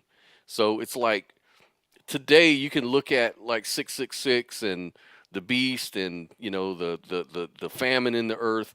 Well, they said the same thing when Attila the Hun was going around attacking the Roman Empire and causing famine throughout the land, disease, war, rumors of wars, all of these things. It's like it's so hard to really pin it down because we have such a long history, just a human history of end of the world scenarios, and people were convinced even to death that they were living in these last days. And so it's just real hard to trust it. Yeah, that is very true. The last days have always been happening. And I would have thought the last days were during like Antiochus Epiphanes or Nero or some of these other guys are just, gods are sacking Rome or something. But I will say this though, man, the technology to be able to implant something in your hand or your forehead is here. There's so many ways now they will all see him. We didn't have TVs, everybody couldn't have saw something from one place in the world, unless it was on the other side of the planet and this side of the planet. Just Yeah, the like kind Daniel. of the kind of technology you would need to fulfill some of these things. Couldn't even be invented. But now this kind of surveillance, and now you see, another one of the horsemen is inflation. Yeah, well, when I was in the late 80s, early 90s, I was a real fundamentalist Christian. And I used to be a Bible banger back then, big time. And I used to talk about that even back then. I didn't give it till 1999 that we'd even be around because of the stuff that was going on at the time. And it's like we have the technology to make it work. Now we've got this internet thing coming out. Yeah. This is it. This is it, guys. And I went through that so many times, and then I went and looked at history, like why is now special? What did people think 1,000 years ago, 2,000, and it's always been the end of the world, like you said, according to them. That we only now do we have the technology, or only now do we have the thing where we can hear about wars. Look at all the earthquakes. Look at all the things. It's always been that way. It's kind of like the global warming scare. Like when I was in college, I had to do a paper on global warming back in 1989, and they used to talk about how, by the year 2010, Florida will be engulfed in water. The climate will be such disarray that most of what we think exists today will be gone. And we're still talking about that crap even till today. And people just lose trust. They just yawn when they hear that stuff these days, because it's like we keep hitting the reset button over and over and over. And so it's the same thing with, I think, for me anyways, it's just my opinion. I could be very wrong. The Bible could be true, and we could be living in these last days and all of that. But just me as my experience and my background, I just don't know if I really buy into that, Yeah, for me, I think even from like a Tim Keller perspective, he just sometimes steps back and look at the big picture and says, man, I mean, let's look at the world and really just think to ourselves, doesn't it seem like someone with Jesus' character right now is totally antithetical for the things that we hate the most in society? Like, we hate the freaking rich and the power hungry and the way they treat you. Jesus is freaking poor, man, and he don't like and religious authority. Like he was on point about religious authority, hypocrisy. There's a lot of things. Yeah, no doubt. Just his character, like rebuking even like politicians, and be like, you don't even know what truth is. Like, is there truth? They'd be like, this guy, So this character, Jesus, we would have loved him if he's just a guy that was just here, and cool. I guess that's what I'm saying about the whole Savior Trump thing. It's like in history, all the real messiahs and saviors were always killed. That was part of their MO. Like from Jesus to Gandhi to MLK, all the good guys, the really good guys that were fighting the system, they were all assassinated. Right? And it's like I always am suspicious of the guys that come up that have it made, and they kind of come off like the Antichrist more than more than a Messiah. It seems like God always chooses, at least if you're going to enter the biblical worldview, it seems like God always chooses the humble ones, the weak ones among you to glorify my name. He picks the worst. He doesn't pick like these. He doesn't pick the bullies and the real powerful people that everybody kind of worships and cultifies. So that's the only thing that would probably make me second guess it. But honestly, and I say this as a naturalist agnostic, I'm still leaning towards conservatism anyways, but definitely if it was between Trump and Biden, I would definitely be for Trump at this point, based on everything else we've been talking about. Yeah, I think a lot of people waking up to that. They say, if nothing else, we have to return back to law and order, some sanity, get rid of the wars, at least push all the migrants into Mexico. I don't even care about building them homes down there or something. We could fund that. We need to know who's in the country. We need to know, we only take a certain amount so we don't overwhelm our system that's already $34 trillion in debt. Mhm. Yeah, But yeah. Joe lives with me here in South Korea as well, and they are well, you could argue they have the strongest border in the world with the DMZ here, and so they are like sticklers about their rules for following in fact, I mean, one time we had to actually go to Japan just to Oh, get right. away, because you have to leave the country for like, even if it's just for like a day. Um, and incidentally, just interesting side story. Actually, you remember this? I actually happened to be like the 999,000th customer, and Oh, right. so Gosh, you got that yeah, money. Yeah. Can't believe that. How yeah. was it? Oh, tell So him, Isaiah. Tell him the story. That's so. it's a pretty funny. Sometimes they're like, oh hey, you just won this. Da da da da da. I thought it was one of those things that like they were just BSing. But it turned out I was actually this like the 999,000th customer.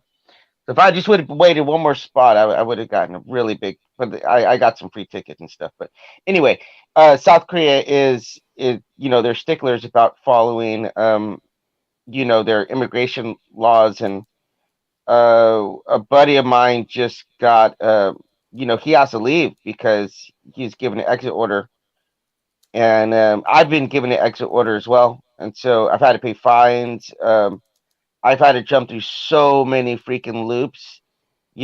Sometimes they just make you jump through different different things that you got to do to follow their laws. So the idea that people could just flood in and do whatever they want with crossing the borders is just obscene.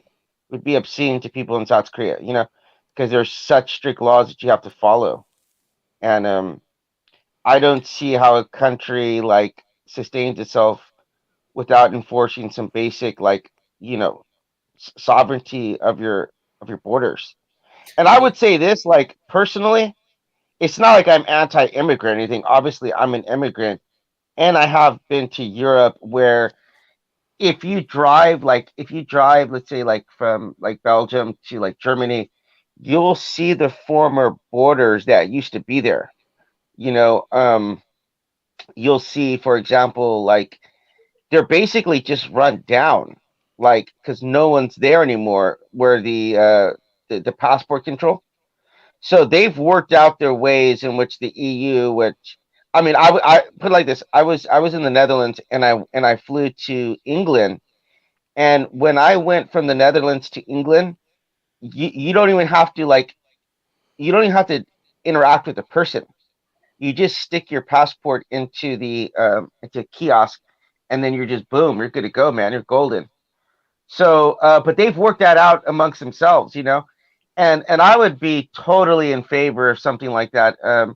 But to do that with Mexico, you need to you need to rein in some of the crap that's going on there. So, for example, I'm not sure, have either of you ever seen any of the content that some of these cartels produce as far as their Like Pathway to America and stuff. Like no, the Cross the Border? cartel, no, I'm talking about like executions that they do. Oh yeah, that's the scary Yeah, stuff. it's I mean, crazy. some of this stuff, Hanging like them off bridges, hanging Yeah. people. Yeah. yeah, it's but if you, they're so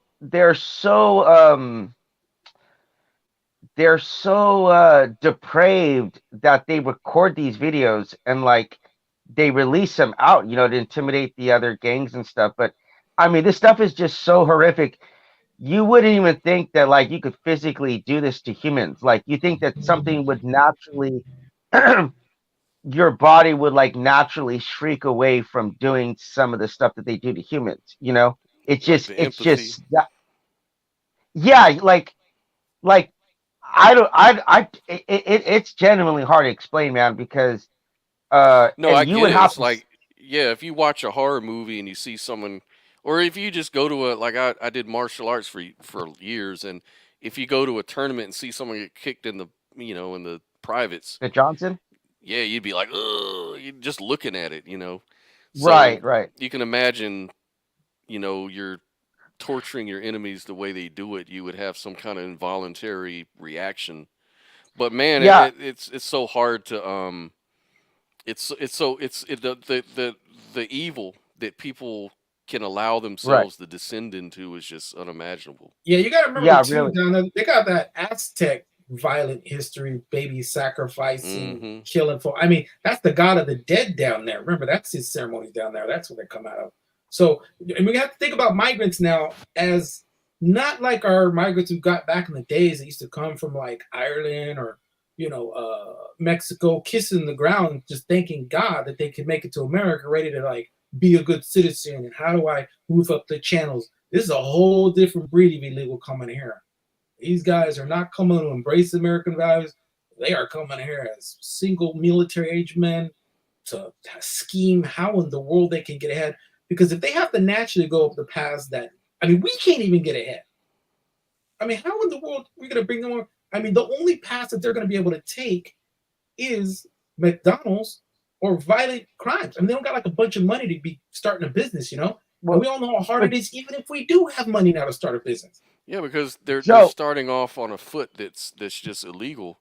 Sure. So it's not but like Joe, if you guys came over here legally and then you have it's a lot easier to kind of build generational wealth. Yeah. What I say?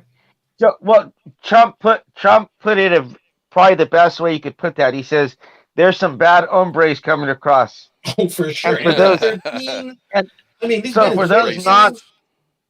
so for those non-native Spanish speakers like myself and Mr. Scott here, hombre means man. So he's saying there's some bad guys coming over here, Right? bad hombres.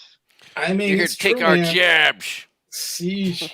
Yeah. Oh, So hold on. Let me just finish the thought though.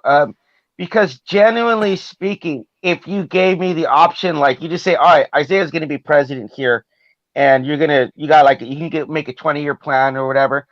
I would genuinely like to see something from the United States that's developed in the EU, where you do have open borders and you do have like you know where you can cross freely and travel and you don't have to worry about visa restrictions and all that.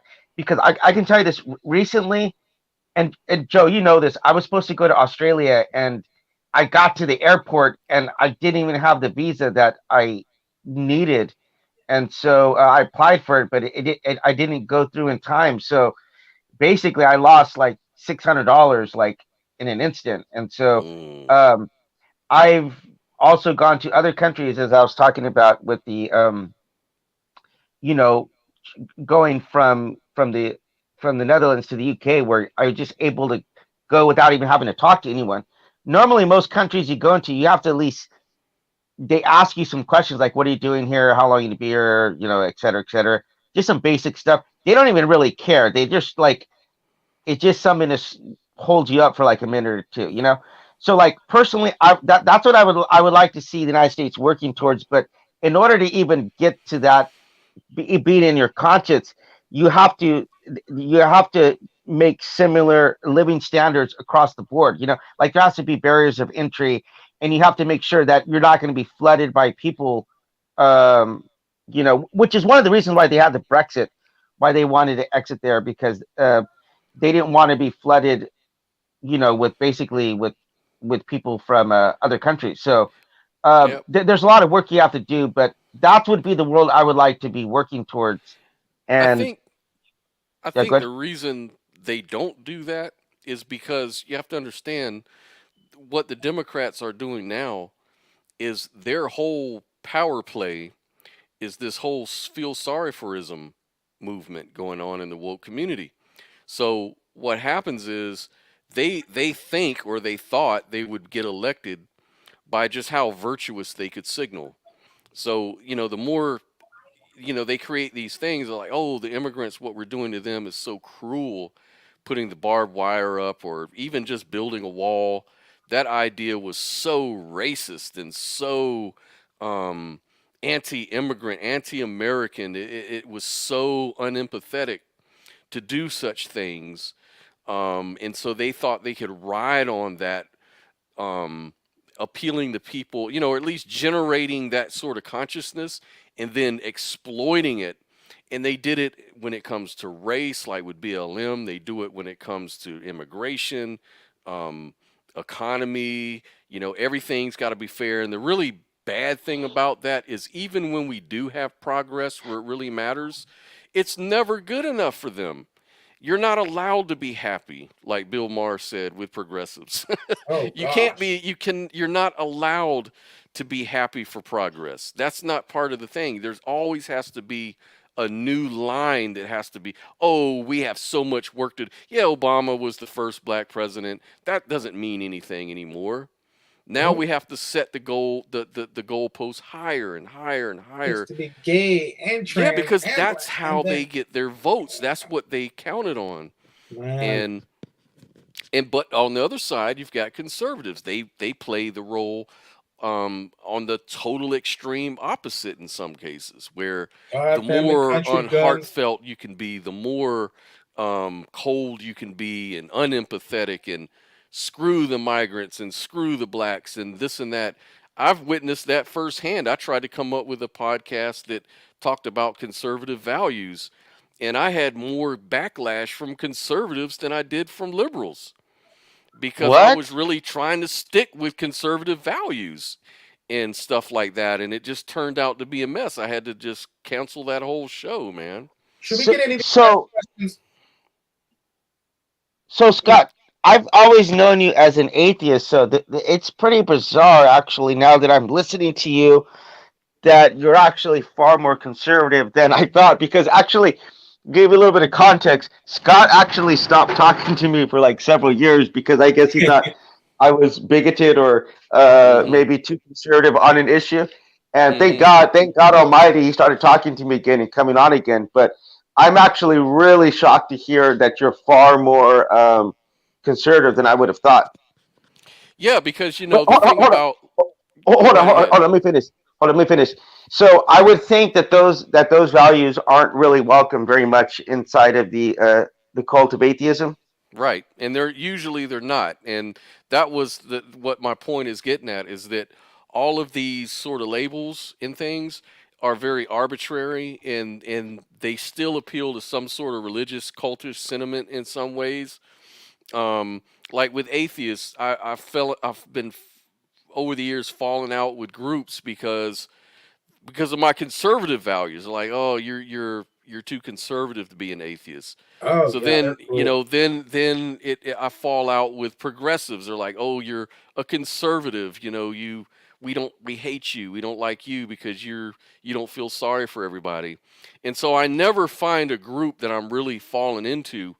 And so really I just don't care. That's just I'm kind of a stoic person in that regard. But yeah, I'm a big free speech person, and so while I don't believe people should be forced to use pronouns and be, labeled as a bigot for not using pronouns in appropriate ways, because I'm a big free speech advocate, I had a problem with Diesel because I had the perception that he was on the far other extreme too much. And that kind of offended my sensibilities. But as I started maturing and listening to some of what he actually says on other shows, I was like, man, I'm kind of wrong about him. I think that he's just voicing his opinion. I may not always agree with it, but it wasn't enough for me to react as I did. So I Hey, kind of I don't like always agree with reciprocated. myself. So if you don't always agree with me, we're on pretty good footing. Because Yeah. well, first of all, I'm the biggest hypocrite that I know. One, I'll clear the air on that. So I could point to Trump or Biden or whoever other Republicans or Democrats about being inconsistent or hypocritical. First of all, I'm the biggest hypocrite I know. One, when other people do stuff that I do, I tend to think that that's worse than whenever I'm doing it.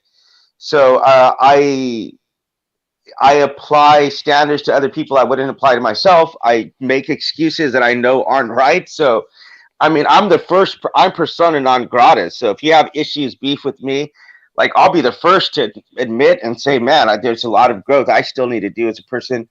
I'm far That's from great. arrived to the Christian I want to be at. So We Yeah, can only we yeah, so should I imagine. all try join to you. do that. We should all try to evolve and change, and I'm always like, I always ask myself questions like, is there any good things you can say about progressives? Is there any good things you can say about Christians that you could agree with? Is there any good things you can say about Muslims? Um, that's how you know you're a critical thinker, when you can step out of your own bias for a minute and really talk about the good things and things you do agree with, or where you could be wrong, or can you think outside of your echo chamber? This is how you grow and learn. Yeah, we just got to be careful sometimes because, like, one of the things that universities have done, and you can see with the affiliates and stuff, is they really equipped the generation X, millennials, what have you, with this idea, a couple of different ideas. One is that all truth is relative. Postmodernism, yeah, and And that's yes. right. That's what I'm getting at. You kill that noise. Okay. Become a critical thinker. That's what I mean. Criticize your own critical thinking. Like, if I doubt something, can I doubt that I doubt? Like, can I doubt my doubt? It's like really get in and really be a critical thinker. And I think where that comes from is you have to sort of be dead inside a little bit and not be passionate about some of the things. Kind of go back a little bit. Kind of step back a little bit and not take yourself too serious. That's Hold on, the Joe. way Can you finish that thought? Yeah. Hold on, let's try. Let's try not. Sure, Let's sure, try sure. to let people think you. Yeah, Joe? well, one of the things is, all truth is relative, and all these liberal professors have been equipped to this, and it becomes a moral postulate for these university students. Like if you believe in absolute truth, they look at you like, well, you do believe in witches too? And they demonize you, and they think allegiance to equality and tolerance are going to be these new moral guides. And at the end of the day, I'm bankrupt because most of these people are the most intolerant people you will ever meet. And if you try to enter their circles, it ain't going to be like trying to enter a Christian circle. There's no balance of views on a university campus. Like 90% of these people are all liberals and they're all Democrats. And so it's just and if you are a Republican, it's just a matter of time for you to get fired and to retire. And so we're talking about that controlled thought along with the liberal media and social media now for like a decade or two probably. And with universities even longer. But so they've equipped these people with they can't handle feelings, an objective other idea. That's why they need these safe spaces.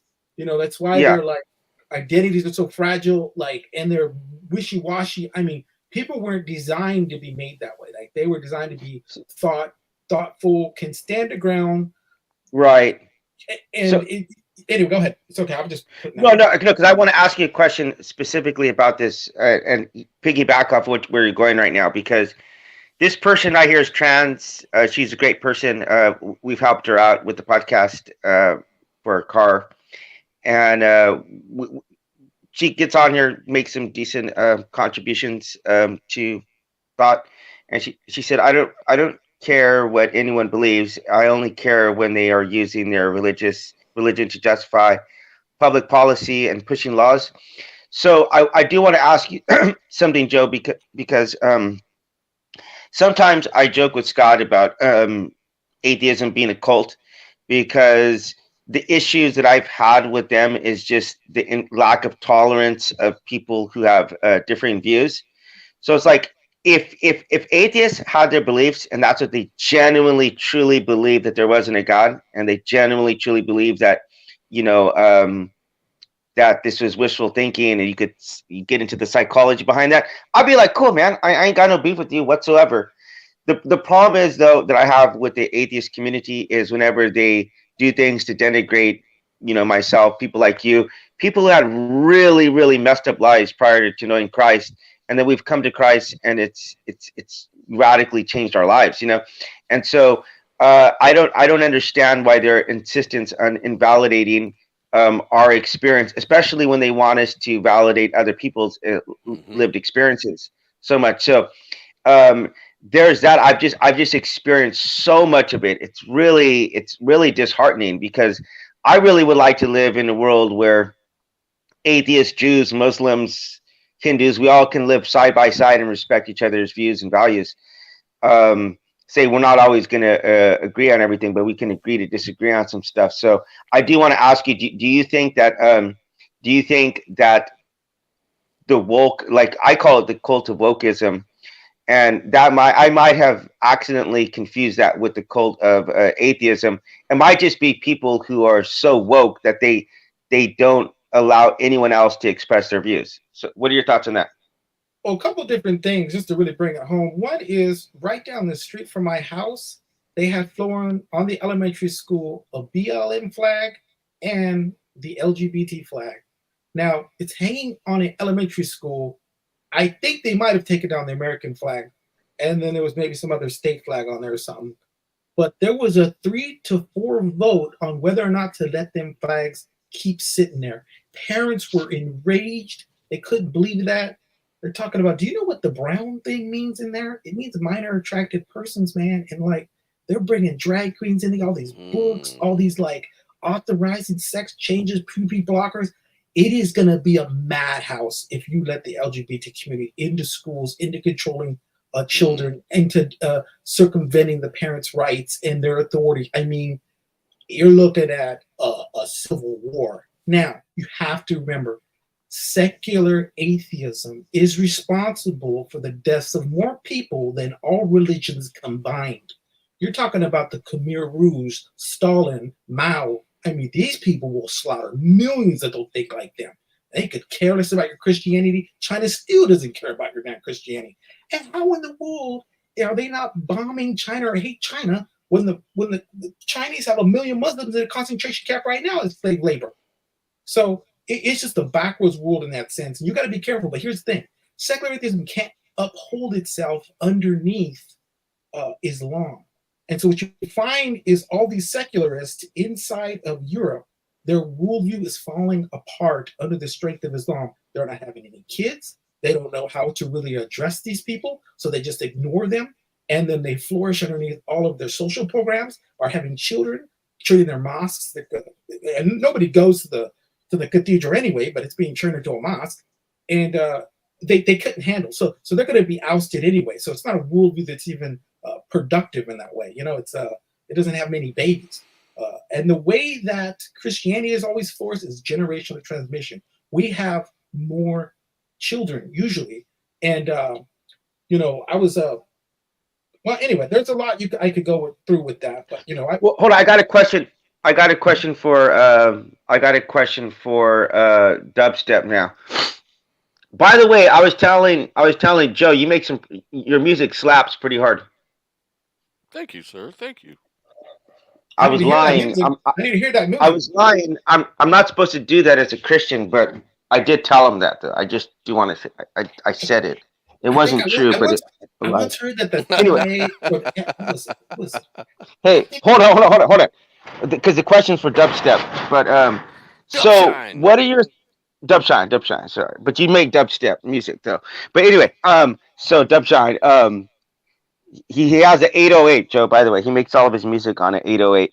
But anyway, back in the day, Joe and I grew up on some really good old school rap, man. That was some good stuff. I don't know what's going on these days, but that's for another podcast. Anyway, so what are your thoughts on why so many LGBT people have supported Hamas and the Palestinian PLO? What are your thoughts on that? Because that seems to be such an utter contradiction to me. Oh my gosh, right? But hold on. I want to get Dubshine. Even know what's best for themselves. They're delusional. At the end of the day, I'm asking Dub. I'm sorry about that, boss. Yeah, so it's an enigma, and and I always talk to my dad about this. We always talk about that. They'd be the first ones to be lined up on the shootings at against the wall to be shot. I think it's all this feel sorry forism. That's the whole thing. That as long as they look at Muslims as a minority, and they buy this talking point that the Muslims are persecuted, and that they are the minority somewhere, and that they're being bombed for no reason but for imperial reasons, the Empire of America, they will always look at them as someone who needs protection, even though these people would definitely throw them off a building, for being homosexual or whatever the case is, right? They don't seem to connect that because, I swear, I think what we need more than just trying to influence votes and things like that, we need to teach critical thinking from the bottom up. And this would help everybody involved, conservatives, liberals, everybody on every side. We need critical thinking. We need to teach epistemology. What is sound epistemology? Most people don't even know what epistemology means. And that's why, that's what I do. I love to go over epistemology. And when I did my show, mainly that's what I wanted to do, was just ask questions and get people to start thinking critically, because that's really the fundamental problem with that, is that people don't have any critical thinking skills. Hey, speaking of which, I have suggested that he change the name of the show, because the name of the show was Borg Skeptic. Borg, as in like the I don't know, Star Wars or Star Trek. I don't know. I'm not a nerd, Trek, so I don't yeah. know. I'm not a nerd, so I wouldn't know that. But the initials were the BS podcast. So like, Yeah. could you Yeah. have thought? It's like the Moral Islamic Liberation Front. And I'm not making that up. That's the actual name. The Moral Islamic Liberation Front. Spell out the acronym of that. Okay, it's MILF. That's their actual name, though. So I'm not. They should have run that by like a native speaker or something. Oh yeah, But anyway. definitely. But yeah, it's the same thing that I used to talk about with the black community.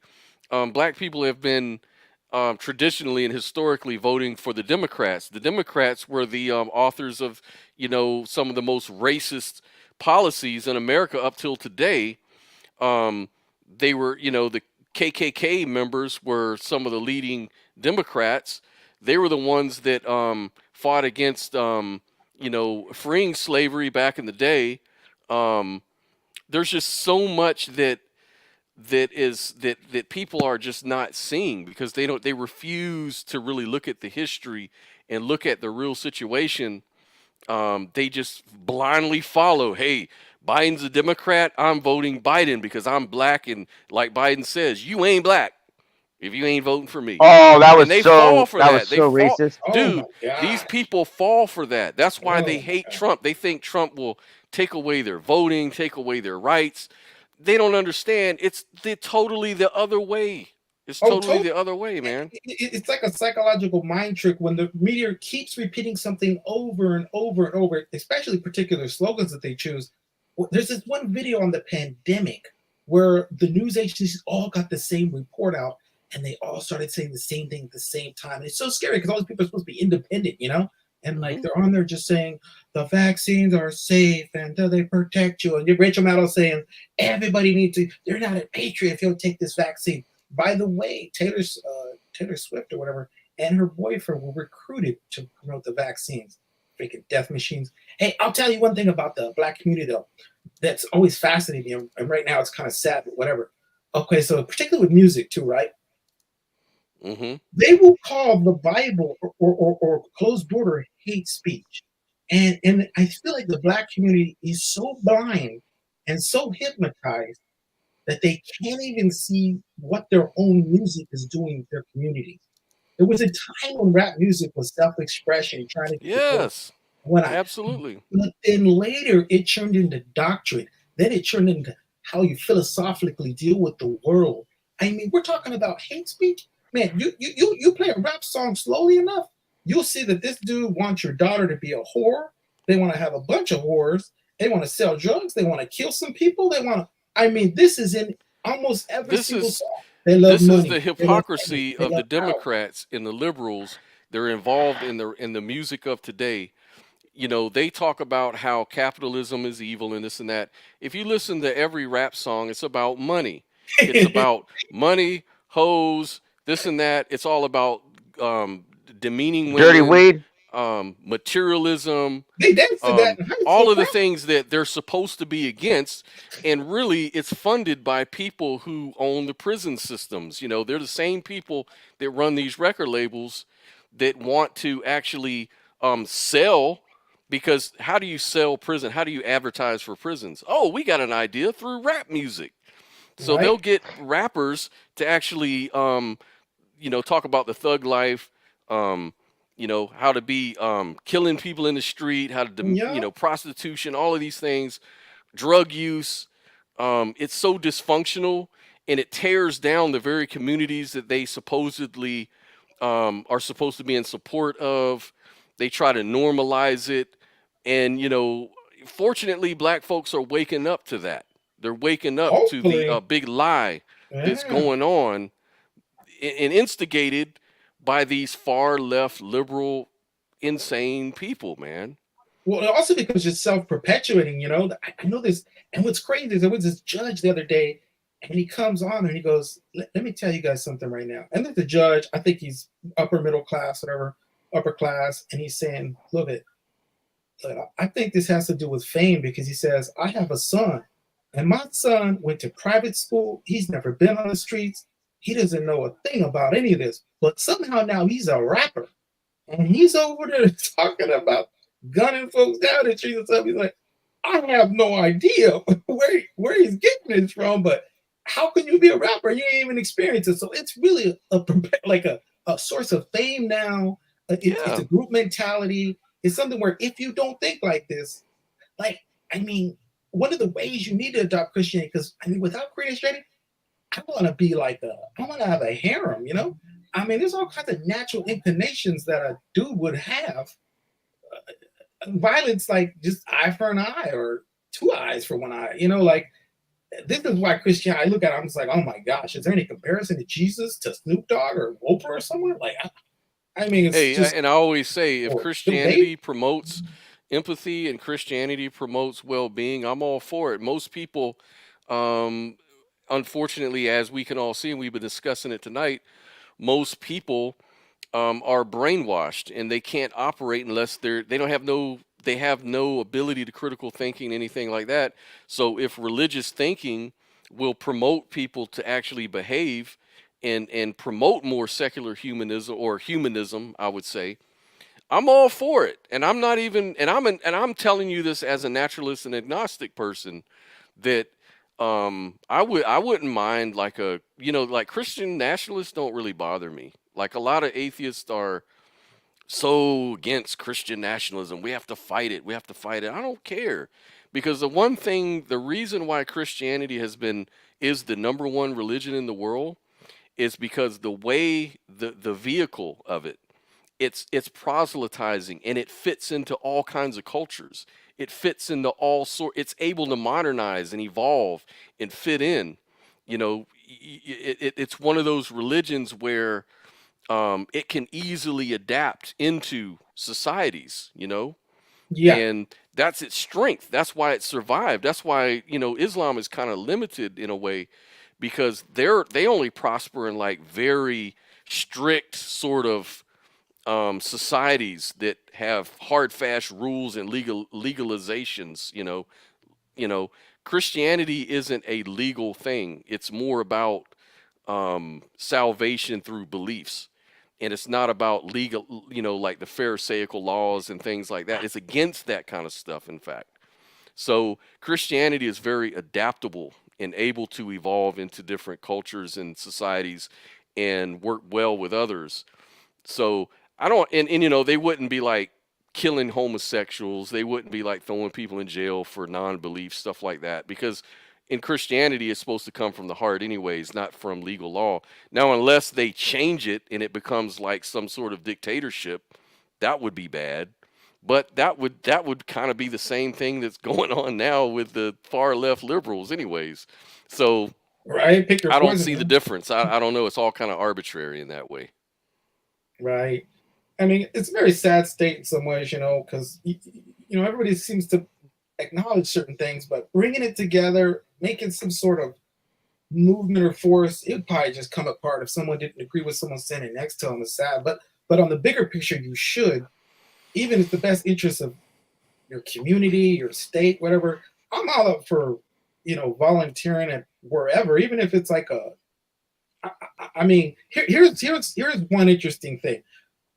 Christianity is slowly leaving America for a lot of different reasons, mainly birth rates and secularism and other things like that, like universities, like I said, and all kinds of stuff like that.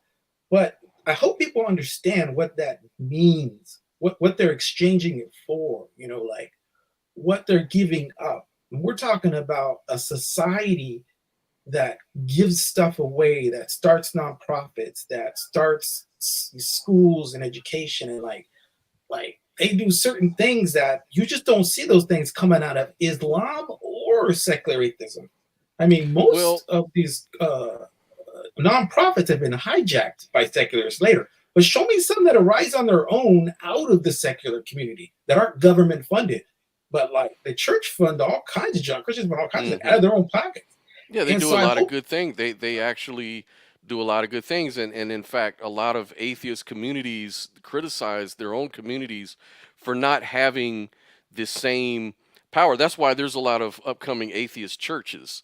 Like I have a friend named T Jump who's trying to start an atheist church, where they actually help poor people and affordable housing and things like that in his community. There's all sorts of different atheist communities that try to do stuff like that, but they don't have the same power that we do in our religious institutions like the church. Like there's so much community building there. There's so much social activism with the church. The civil rights was really pushed and supported by the black church, for example. Yeah, Martin Luther's a black preacher. Yeah, he's a preacher. So there's so much good that has come out from Christianity. And I'm not really worried about some of these peripheral issues because, and I hate to say it, I don't mean to sound like a jerk, but it's just a fact in my opinion, is I think that Christians are so divided on so many different issues. There's only certain core propositions they'll probably agree to, which is that Christ was divine, Christ died, rose from the dead, and he'll forgive you for your sins by believing on Jesus Christ. All these other issues like, abortion, whether evolution should be taught in the school, whether minorities should be discriminated against, blah, blah, blah, blah, blah. They're so divided on that issue. I don't think it'll ever touch ground. In fact, I think that most Christians, from latest statistics, believe in like evolution and science. Most Christians that identify as Christians believe in equality. It's only these little minorities that come up in like the Westboro Baptist Church people that come out with all these kind of extremist views. And I'm not worried about people like that. I'm just not, you know what I mean? Like, yeah. I think that they're just, you just ignore them away, Hold on 1 second. So I got to wrap up in 10 minutes. So let's just get our last thoughts in, our last shots. And I mean, there's a lot of different things I think to sort of triggered the U.S. against Christians. I mean, ultimately, there's a hatred for Christ, a hatred for Christians, because they just don't want to be under God's law. I mean, people want to be God. They want to get the glory, God should get. I mean, there's all sorts of chasing. In a culture where you're sitting there chasing fame and you want to be the boss or the queen, and in a society that needs servants, in a society that doesn't need someone angry shooting, they need love. And in a society where people like should have no name, but know that they're loved by the people around them and that encounter them because of their, just their mercy and their grace and their giving, versus having a video of something and try to proclaim it online to get a little fame. And that's what it's kind of just chasing. But anyway, yeah, I don't know, man. Last thoughts on just, you hope the world is going to get better. But to me, I think if the election is stolen, if they bring out another pandemic so they can do the voter rolls again, mailing them ballots, or try to get all these immigrants to vote. And I think Obama was encouraging the other days to go do it. If that happens, you better look for a mountain to live on, or a farm in the country land. Because if you imagine if it's this lawless now, and if that guy, the senile guy, is able to pass over, how many people are controlling this guy? Like one time they were asked, they said, who's writing his cue cards? Who's writing Biden's cue card? He's clearly not writing. He can't remember anything. So who's ever writing the cue cards is the freaking president. So you got to be careful, people, Trump's sharp enough, I think, to write his own cue cards. Maybe he has to censor himself because he's not the most tamed character. But I trusted a dude like that. I mean, if you hear about that dude 40 years ago talking about America, how he's worried about how he loves it, man, that guy talks like you wouldn't believe. You'd think he should have been president way back then. And I mean, the guy, I remember one day he let Arsenio Hall win on his show, you know? I was like, man, I don't know what they say about that dude being racist. I mean, why are you going to be racist and let Arsenio Hall win a lot of money and a lot of fame for your TV show and stuff? And like, I see all kinds of pictures with him with Don King and all these people. It's like he loved him and they loved him. And even he was true, even though he said, all you people love me until I ran for office. All you people came to me for money. But now suddenly I'm racist, which is really weird because he has like a Russian wife. And I mean, like this dude, if he was racist, he'd look way different. Slovakian. Like, she's Slovakian, Joe. Okay, so yeah, it just don't add up. The dude, I mean, because he wants to keep America safe, suddenly is racist. Well, these people are now going to get what they signed up for, and it is going to be horrifying, and we're going to see about it on the news, and nobody's going to be able to stop it because you cannot just, no matter who you are, export 20 million people. By the time Biden, if he keeps going like this, we're going to about 30 million. That's more than the state of Arizona of illegals that we have probably, who even knows, hundreds of thousands, millions. We're not going to know actually.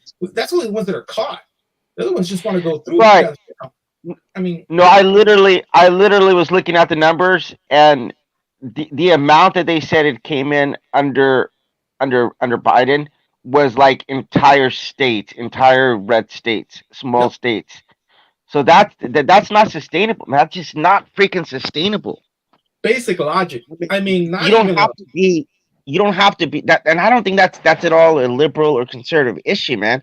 Because I could say the same exact thing living here. I could say the same thing living here in South Korea. You know what I mean? That border, their border is protected. I mean, you outstay your visa, they're gonna catch you. You know, they're gonna catch you. And I mean, I saw recently, the end of last year, that they actually offered people. They said, look, if you have outstayed your visa, you have till this date, and you can